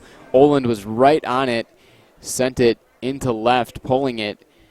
Now sets up Maselli here for an RBI opportunity. And speaking of 3-2 counts, we just saw the 3-2 single for Oland, but 3 at-bats for Maselli, or I should say plate appearances, all 3-2 counts for Anthony Maselli. 1 resulted in a strikeout, but he's also got 2 walks. Yeah, and part of the reason the Beavers have that 4-1 lead tonight is because of the at-bats they've had. And they've always been a good offensive team every single year. Chris Newell's great at putting teams together, but their approach, especially this year, has been extremely great, and you've seen that tonight especially. I mean, apart from the 0-2 count we see right now, there have been a lot of 3-2 counts, and definitely a lot of these guys are good at making the pitchers work and getting them out of the game. Yeah, Maselli knows he has to work deep into counts as he's the second hitter. You want to see that from the top of your order. Work the counts. It allows the guys on the bench to see a few extra pitches. Martin frustrated that wasn't called strike 3 as it misses outside. But, yeah, Maselli's done his job. Worked 3 quality at-bats, 2 positive results with the 2 walks, 1 in the first, 1 in the 6th, which was his last plate appearance. See what he does here with Oland on second, a 1-2 count and 2 outs in the inning. Breaking ball, Luke Johnson does not keep it in front of him. It does deflect off him. Oland takes third. It's one thing talking about Martin. It's one thing to have nice off-speed pitches, but to be able to vary those specific off-speed pitches, like you see with his curveball, it can be all the way as low as 67 miles an hour or as high as 74. And that's a thing you see in the big leagues a lot with names like Joaquim Soria or Anibal Sanchez. And there it is again, 76 miles an hour instead. Yeah, something that Greinke will do too. Sometimes he'll work with more of the power curve, but once in a while Greinke will kind of drop in that almost eephus-type curveball below 70, and that's what Martin likes to do too. And look at that, 4 plate appearances for Maselli and 4 full counts. This time he's hit by the pitch. The first batter that Raven Martin's hit in this outing. He's hit 3 coming into the game. It's going to set up first and third, and here comes Ross Haffey. Martin not being able to execute his pitch there sort of dug himself into a hole now. Haffey's always been a good left-handed hitter, or hitter against left-handers. And that's right. Interesting to see if Nochi's going to make any changes here, but it doesn't look like it. Looks like Martin's going to be dealing with Haffey here. Oh, and here comes Nochi. Yeah, here comes Paul Nochi. We did see some action, I believe, in the Eastside pen. There is a right-hander up and getting loose out there right now. Trying to take a look at the number on the jersey. Hoppers wearing their alternate black uniforms. Birmingham Bloomfield in their reds with the white striped pants. But be interesting to see what Paul's telling them right now at the mound visit. You know, he's talking to the whole team and not just the pitcher.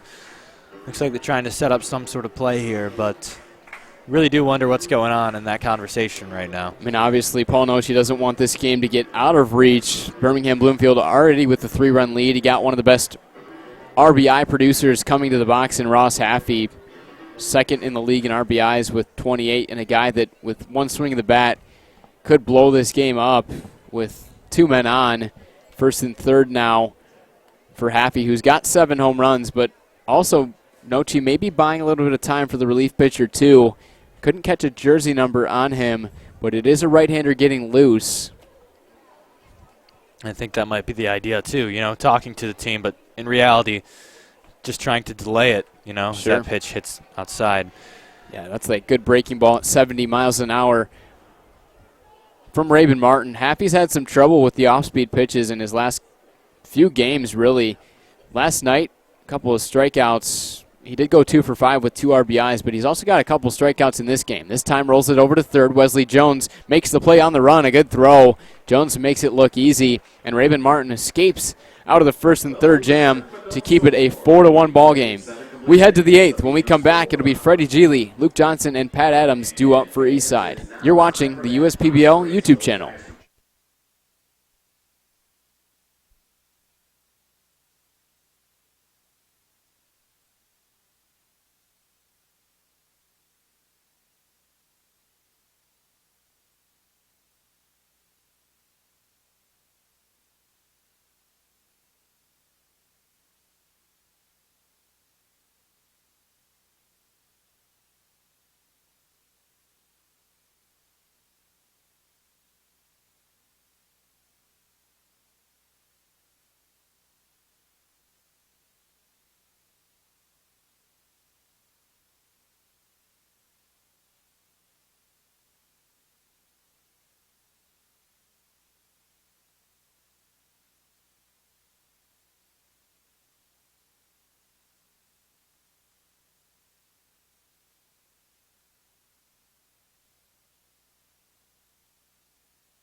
We welcome you back to the broadcast booth on the USPBL YouTube channel. Leo Ortel alongside Matt Cripsey.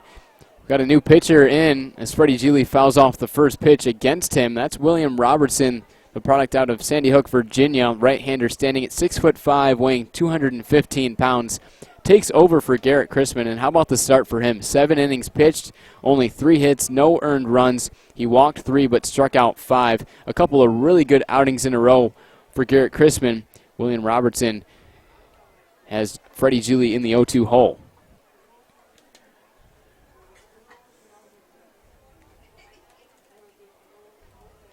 Robertson gets him to swing in the dirt, drop third strike, but Gauthier completes the put out there first batter that he's faced, first strikeout of the USPBL career for William Robertson. It's nice to see him come out attacking like that. You know, last thing you want to do is avoid digging yourself into a hole early in the game, and come out strong. I believe that was a changeup he threw, but landed in the dirt. Either way, he got the swing, and that's all you need to do right there. Yeah, that's the way to do it. Come out throwing strikes early on. Robertson attended the University of Science and Arts of Oklahoma. Deals in the first pitch strike to Luke Johnson. So throwing strikes early on.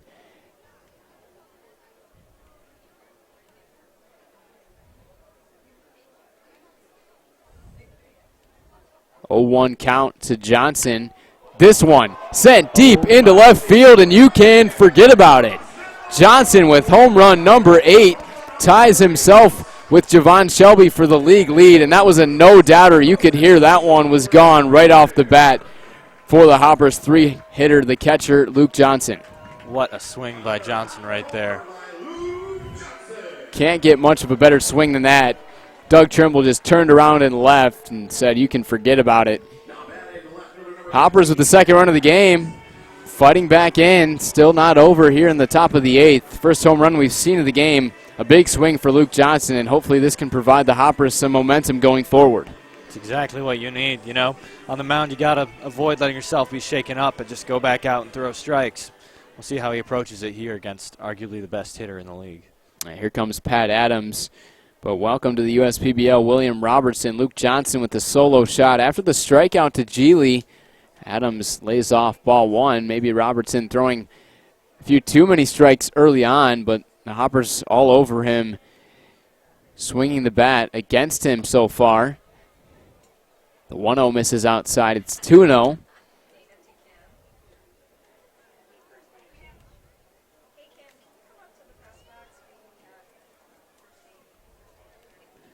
So 2-0 count to Adams. 0 for 3 for him. A fly out, a strikeout, and a ground out for him so far. And coming off kind of a tough game, 0 for 3, did reach on the walk.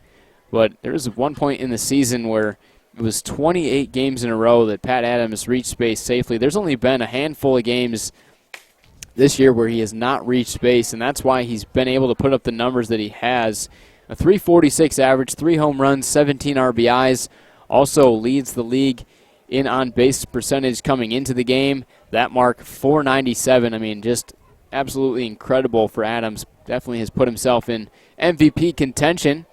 Takes a big hack at the 3-1, comes up empty. We haven't seen an on-base streak like that since USPBL shortstop Ricky Castro, who was here for the first 2 years, who had a 17-game hitting streak. Some definitely impressive numbers. The former Hoppers shortstop actually played with my brother Luke Ortel during his first season there, and I actually got to know Ricky pretty well over those few seasons that he was with the USPBL. Ricky, shortstop for a couple years for Eastside, ended up actually joining the coaching staff of Chris Newell, did some first base coaching with the Birmingham Bloomfield Beavers a couple seasons ago, and Chris Newell is going to take the ball from William Robertson in his USPBL debut. That comes up short, just an inning, or I should say a third of an inning pitch for Robertson. The ball is going to be turned over to another relief pitcher here. So we'll tell you who that is coming in when we take a break. We'll be back shortly on the USPBL YouTube channel.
The outing is done, and the debut for William Robertson goes only the third of an inning, striking out one but giving up the home run to Luke Johnson, the solo shot into left. And then after that, walks Pat Adams. In comes Dylan Collette, the left-hander for Birmingham Bloomfield. Of course, the native of New York, pitched in the game yesterday against Westside. He went 1 1/3, giving up 2 hits, didn't give up any runs, and also didn't have any walks or strikeouts. The walk number is definitely low for Collette coming in. Through 38 innings, only 9 walks, but only 22 strikeouts too. Collette has definitely been more of a pitch-to-contact pitcher than what we saw from him last year. Bradley Hamilton into pinch hit, swings through the 1-1 to make it 1-2. Hamilton replacing Gray in this 5 spot. Paul Noce going for the righty on lefty matchup with Collette coming in the game. Hamilton has struggled at the plate in recent games. A lot of strikeouts his last few. Didn't start this game, coming off the bench in the pinch hit role for the first time. And as a team, the Hoppers 0 for 6 in the pinch hit spots this year. 2-2 count, man on first. The pitch rings up Bradley Hamilton. Sal Giacomontonio with the call behind home plate. And there's out number 2, the pinch hitter. Cannot do anything. Hamilton goes down on strikes. Curious to know what Collette threw there, if it was a 4-seam or a 2-seam fastball, because that thing seemed to have quite a few movement, or quite a bit of movement to the right side from what we could see up here. Yeah. It's nice to see Collette get a little more movement this year, although his velocities seem to drop 1 to 2 miles an hour, which doesn't necessarily matter if you can put pitches on the corners like that. And that's right. I mean, you don't want to have a flat fastball. Even if you've got good velocity, a flat fastball is a hittable fastball. And when you've got a little bit more movement on it, even if you have to take some velocity off it, you make that sacrifice. And here comes another pinch hitter, actually. It's going to be Jordan Wiley taking the place of Wesley Jones. Wiley and Hamilton, the only 2 hitters off the bench for Eastside in the contest, both being used in the pinch hit role this inning. Wiley swings through the 1-0 to make it 1-1. We haven't seen Wiley in a ton of action so far, but he is a local product out of Rochester Hills, Michigan, went to Rochester Adams High School, and then put together a nice career at Kalamazoo College, a .307 average career there in 164 games. He's got a lot of speed, too. Tallied 123 stolen bases over at Kalamazoo College. Jordan Wiley now in the 1-2 hole.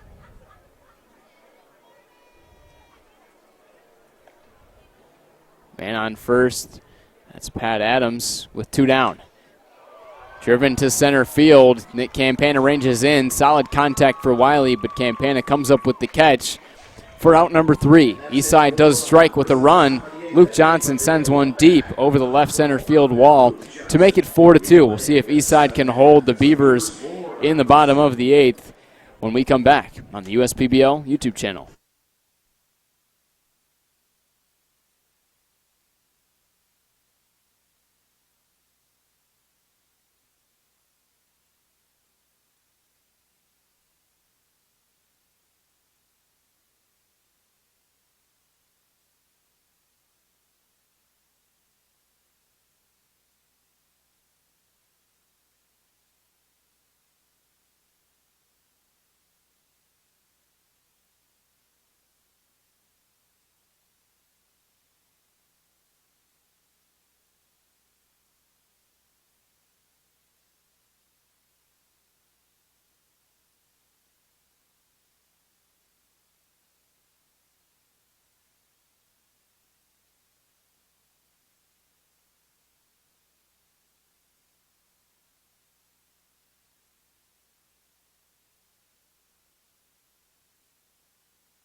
To the bottom of the 8th inning we go. Leo Ortel on the call, being joined once again by Chelsea Estes. We see a new pitcher for Eastside. That's Matt Rowland coming out to relieve for Rabin Martin. Rabin Martin came in, gave up the 2-run single to Justin Wiley, which made it a 4-1 game. And then Martin ended up sending down the Beavers last inning without any runs. So Matt Rowland takes over here. We saw him pitch for the first time last week. I believe it was.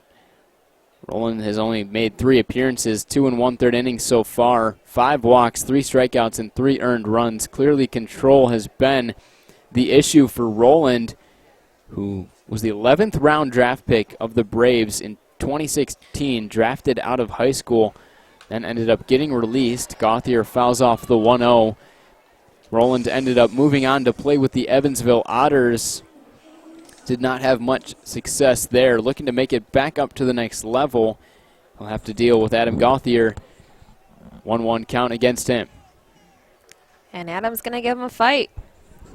That he is. He walked in his last at bat in the 6th inning. That was against Zane Collins, who turned in a very good debut on the mound. 5 2/3, 2 earned runs, 4 walks, and 4 strikeouts for Zane Collins, who is in line for the loss at this point. Here comes the 1-2. Swung on and missed. Gauthier goes down. Rowland with his first strikeout against the first batter that he sees. Rowland is rolling.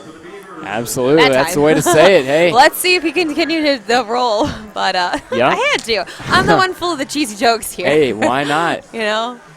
One time I think the hoppers were hopping. Got them all. Not hopping the best tonight, down by 2. Unfortunately not. Tonight is not looking like their night. However, it's only 2 runs, but that's right. This team has, they've lost their games. The past few ones they've only been able to score one run or so. Yeah, the last 3 games, only 1 run apiece in each of those games. So 3 runs over the last 3 games. A 5-game losing streak, but all of them have been decided by 3 runs or less. So they've been in some close ball games that just not been able to close them down or score runs when they've needed to. That's right, and it must get frustrating for these guys. Yeah, it definitely has to. Eastside kind of in a slump, the only team below 500. Haranek swings through the 1-0 pitch to make it 1-1. Birmingham Bloomfield would like to add some insurance runs here in the top half of the 8th. The momentum shifted a little bit with that moonshot statement home run from Luke Johnson, but still Eastside trailing in the game 4-2. Matt Rowland looking to rack up some quality innings at the back end of this bullpen, keep his team in the game. 1-2 against Haranek. Fastball misses high. Good take by Jack to lay off. 92. Can you imagine 92-mile-an-hour ball flying at you? That's why I don't play anymore. So we'll leave it for the pros to do it, and we'll just sit here and watch them and talk about it. Yeah, that's a tough take at the top of the strike zone. I'm sure Rowland wanted it a little bit more over the plate. A little bit more over the plate that time. Over the plate. But over the glove of Luke Johnson. And actually, we got to go through some defensive changes because we did see some pinch hitters last inning. Bradley Hamilton remains at catcher. It's not Bradley Hamilton. That's Luke Johnson remaining at catcher. Bradley Hamilton, who is a catcher, moves into the outfield. I believe he is in left field, if I'm not mistaken. We'll take a look at the defensive changes. But first, a 3-2 count. Haranek goes down swinging. Back-to-back strikeouts for Rowland. Nice job to put him away. That's out number 2. But it was last inning where Bradley Hamilton came into the game for Zachary Gray, and actually it's Bradley Hamilton taking over at first base for him, and Wesley Jones comes out of the ballgame at third. So it's Jordan Wiley replacing him. 2 pinch hitters and obviously 2 defensive replacements. The Hoppers not with any position players left on the bench. Here comes TJ Ward, delivered an RBI single in the 6th inning, which made it a 2-1 game. Ward drove in the go-ahead RBI at that point in the game. 2 for 3 effort for Ward tonight. Thought he might have hurt himself a little bit as he slid back into first a few innings ago, but looks like he was able to shake it off. Yep. Ward, a tough And come back competitor. in. Yep. Did you get it where I said there, shake it off? Our little promo here at the ballpark. Yep. One of our favorites on the scoreboard, the shake it off dance routine. But yeah, Ward, a tough competitor, stays in the game, looking for hit number 3. Shakes his head that time, knowing that that's not a strike. That's ball 3, well above the strike zone. Roland has looked solid up until this point. 2 strikeouts, but could we see his first walk? Here comes the 3-0. We're not going to see it here. 91 finds the inside lower corner. Good pitch to come back after 3 straight balls. It's great to see fans cheering on. There's a Hoppers fan section right here. I don't know if it's a family or a host family, but they've been cheering and rooting these Hoppers on all night. It's great to see their support still. Yeah, fans hanging around here in the 8th. And I'm sure Eastside fans would like to see the Diamond Hoppers snap their 5-game losing streak. They're 2-8 in their last 10. They really got to get it going at this point as we approach kind of the midpoint, past the midpoint in the season, but as we approach kind of the middle of August, I mean, this is go time. 3rd strikeout in a row. Great outing for Matt Rowland. Strikes out Gauthier, Haranek, and Ward in order, all swinging. We head to the top of the 9th. We'll see if Eastside can strike as Birmingham Bloomfield tries to shut it down. We'll be right back on the USPBL YouTube channel.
Welcome back to the USPBL YouTube channel. Leo Ortel alongside Matt Cripsey joining me here for the 9th inning.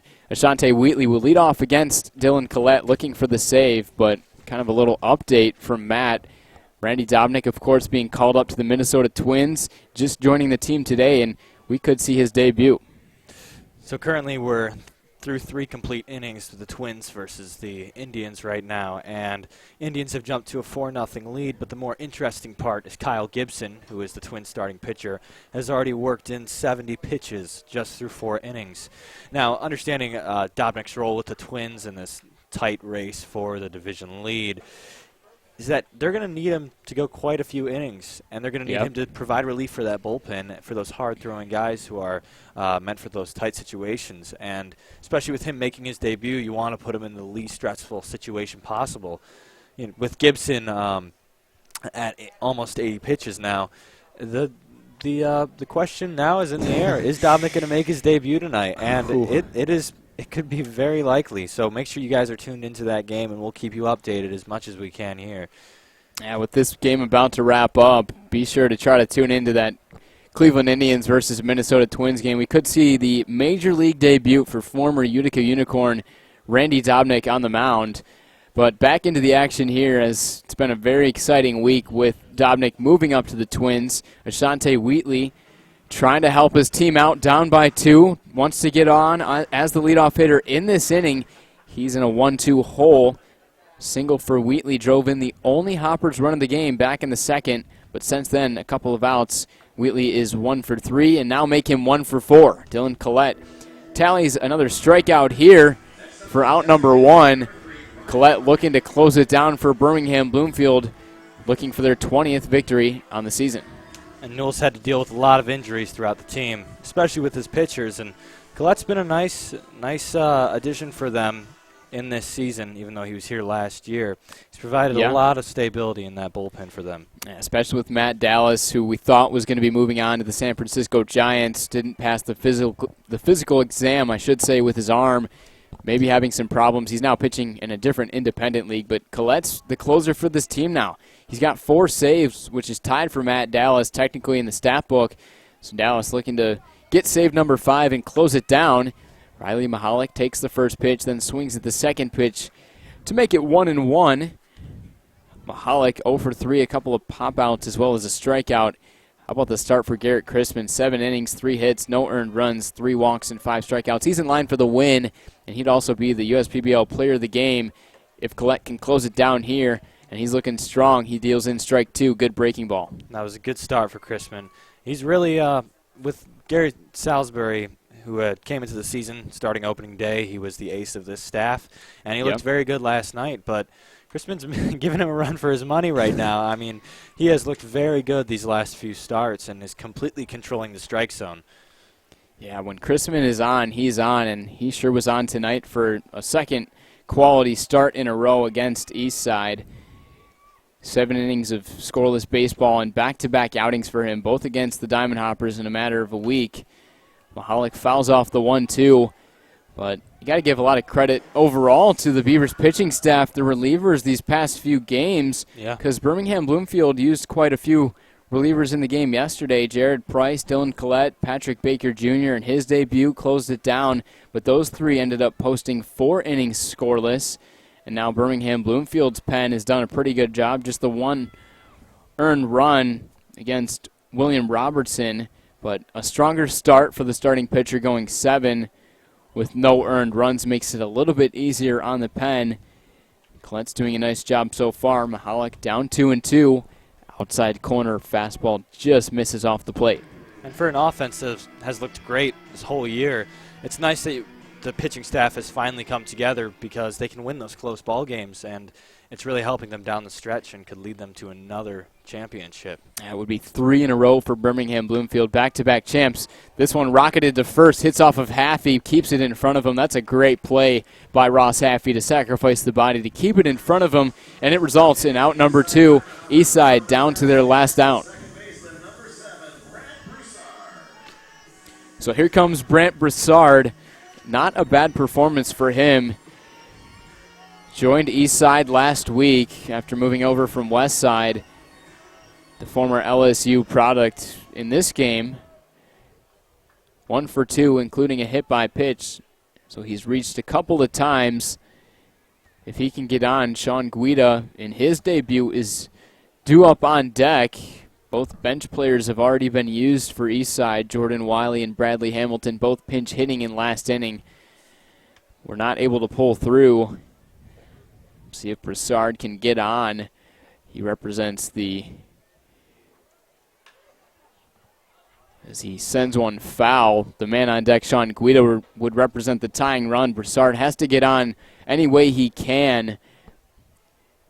Here with 2 down, last chance for the struggling Eastside team in 4th place in the standings at 14-23, 2-8 in their last 10. But I don't know if you heard this stat, Matt, but 5-game losing streak and all the games have been decided by 3 runs or less. Goodness. That's just like what we were talking about, you know. They've had some good starting pitching performances lately from both of their new starting pitchers, but it's baseball's a game, and sometimes you have those tough breaks, you know. The nice thing is that they'll be in the championship, or playoff run either way. The 1-2 grounded foul. Yeah, definitely an interesting playoff format in the USPBL. There's only a few playoff games. It doesn't take much to make it to the championship. You kind of have to buckle down and play some really quality baseball in those games to make it to the championship. That's what Birmingham Bloomfield's been able to do. But, yeah, Eastside, with some pitchers moving on into affiliated baseball now with, of course, Luis Contreras moving on early in the season for Eastside.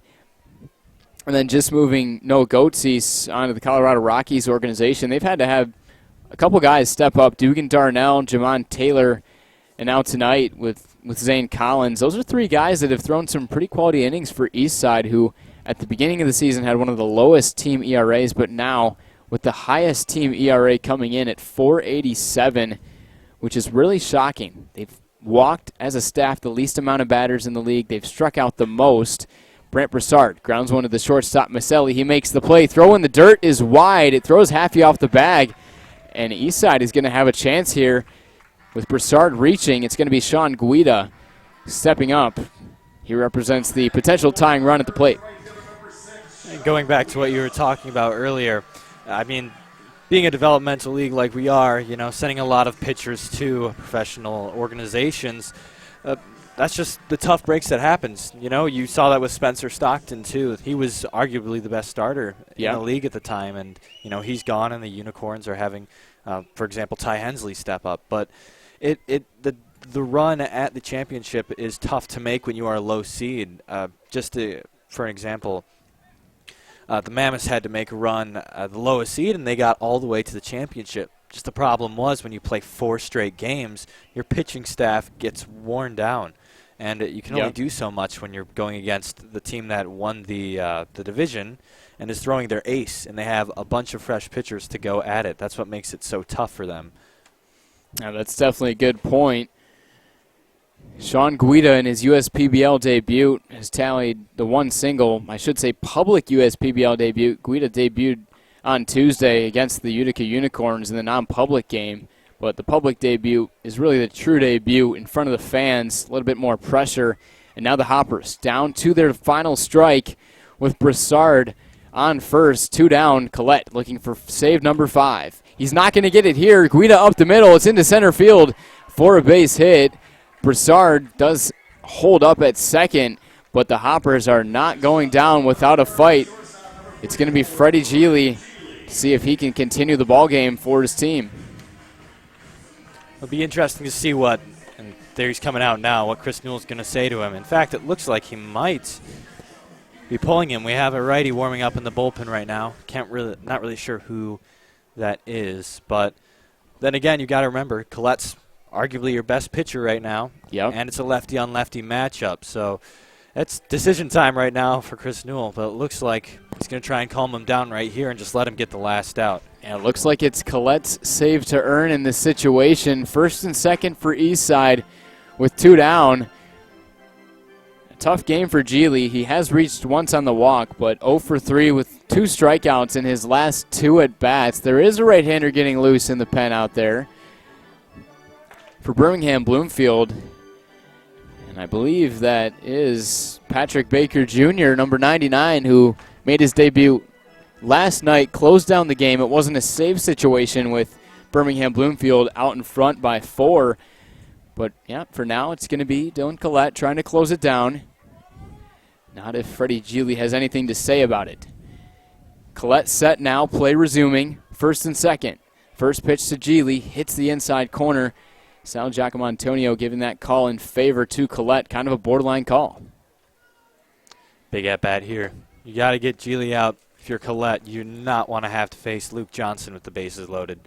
Especially coming off the home run in his last at-bat, a moonshot into left. You could hear it off the bat that it was a no-doubter. But once again, Eastside down to their final strike. 0-2 against Geely in a tough spot against the lefty-on-lefty matchup. And here comes the 0-2.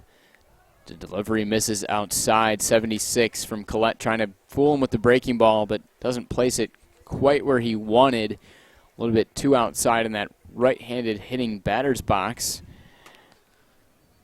Big pitch here. You don't want to fall behind. 1-2.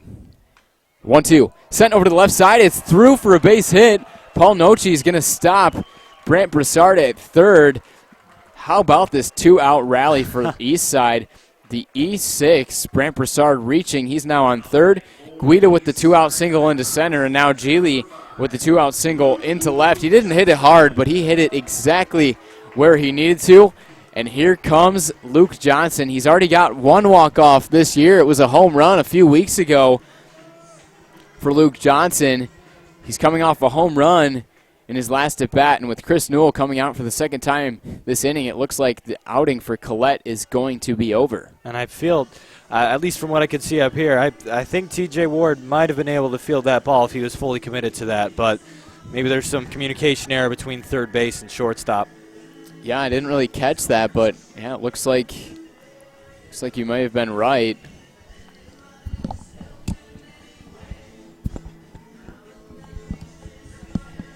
So we are going to see a pitching change. Patrick Baker Jr. will come in.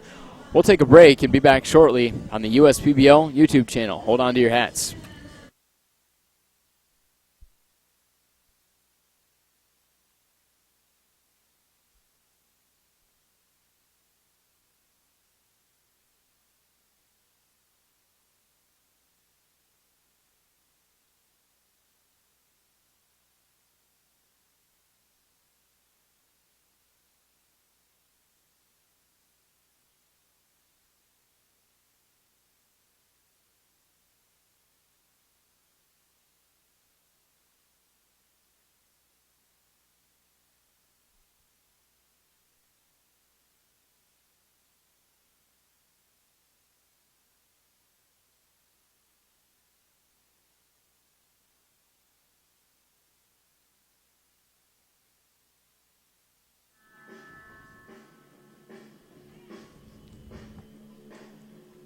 Welcome back to the USPBL YouTube channel. Thanks for joining along in this broadcast. Leo Ortel on the call. I've been joined by Matt Cripsey as well as Chelsea Estes in this game. A big shout out to both of them. A great job. Some of their first times on the mic, but great to have them along doing some color commentary. And we are in for a ride at the end of this game, so buckle up. Bases loaded for Eastside.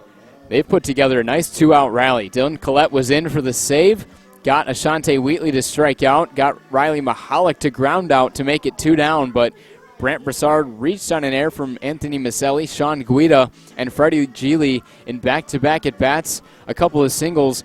It's bases loaded as Dylan Collette exits the ballgame.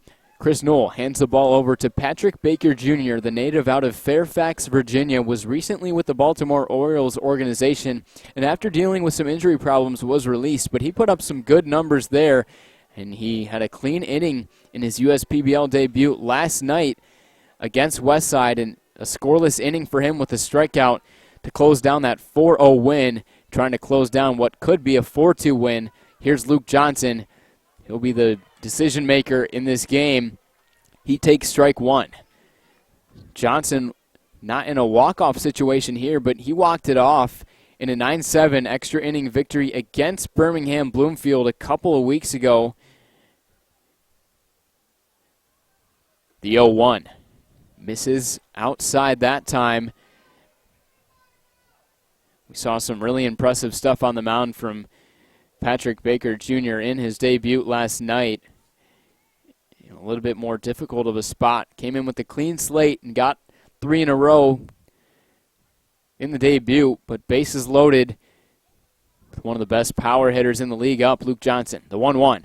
Cut on and missed, 92. Johnson could not catch up to it, and for the third time, the Hoppers down to their last strike, but Luke Johnson hit a home run in his last at-bat off of William Robertson, also making his USPBL debut. It was a solo shot into left for Johnson, a no-doubter to tie Javon Shelby for the league lead with 8. We'll see if he can do something to keep this Hoppers rally alive. Down to their last strike.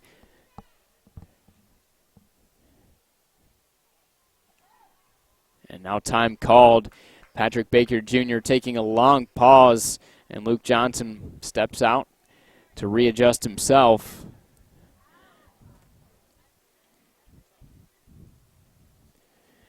Baker Jr. set. The 1-2. And here's the delivery.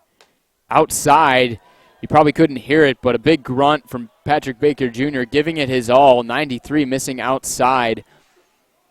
He wanted to get him there with the high fastball, but Johnson does not go chasing after it. Broussard on third. Guida on second. Geely on first. Patrick Baker Jr. looking to close it down against Eastside. The 2-2 pitch. That one hits the outside corner and ring him up. 4 strike 3. This ball game is over. Patrick Baker Jr. comes in and gets the strikeout with the bases loaded. Birmingham Bloomfield escapes the jam. Baker Jr. earns the save, and Birmingham Bloomfield earns their 20th victory of the season. Birmingham Bloomfield remains in second place, but inches a little bit closer to Utica. Birmingham Bloomfield now sitting at 20-16. Eastside moves to 14-24 with the loss. They're now on a 6-game losing streak. The Beavers win their 3rd straight game. A great starting pitching performance from Garrett Chrisman, the unofficial USPBL player of the game as of now, but it looks like he's going to be interviewed by Chelsea Estes, our in-game host, who joined me on the broadcast. Chrisman has to be the player of the game, going 7 strong innings, giving up only 3 hits, no earned runs, walking 3, but striking out 5. Chrisman earns the win for his team there, and unfortunately for Zane Collins, it looks like he's going to be handed the loss in his USPBL debut. But the Wright State alumni with an impressive first outing, 5 2/3, 3 hits, the 2 earned runs, did walk 4, but struck out 4. He, unfortunately, like I said, will pick up the loss. A good offensive day at the plate for TJ Ward, who drove in a big single in the 6th as he finished 2 for 4. But Wiley also 2 for 3 in the game. He drove in the winning run of the game with a 2-run single in the 6th inning. It was a big 6th inning for Birmingham Bloomfield, who put up 3 of their 4 runs as they do pick up the victory. And now on the field, Garrett Chrisman officially announced as the USPBL player of the game. The 1-2 punch for the Beavers getting it done these past couple games. Salisbury with a scoreless start over 5 innings in the game last night against Westside. And tonight, Garrett Chrisman gets it done once again. 7 innings of scoreless baseball with only 3 hits, 3 walks, and 5 strikeouts. All said and done tonight at Jimmy John's Field. As we look into the schedule for the rest of the week, we're not going to be back on the USPBL YouTube channel tomorrow. It's actually going to be the call on ESPN3, so be sure to tune into that, as it's going to be Catholic Night presented by Alliance Catholic Credit Union, as well as a fireworks spectacular on Friday presented by Metro by T-Mobile. But it's going to be Westside in action again against Eastside in that contest. And then we'll be back on the YouTube channel for the games on Saturday and Sunday. On Saturday, the world-famous Superstars will be in attendance, and also a family campout on Saturday when Westside takes on Utica. And then our final game of the week, the Ice Princesses presented by Fairytale Entertainment, will be in the house, and also a free Dippin' Dots promotion. So be sure to check that out on our website, uspbl.com. But it's going to be Birmingham Bloomfield against Utica. A lot of great promotions coming up for the rest of the week. But another game all said and done at Jimmy John's Field. For me, Leo Ortel on the call. For my broadcast partners tonight, Matt Cripsey, as well as Chelsea Estes, thanks for tuning in. Hope you have a great rest of your night.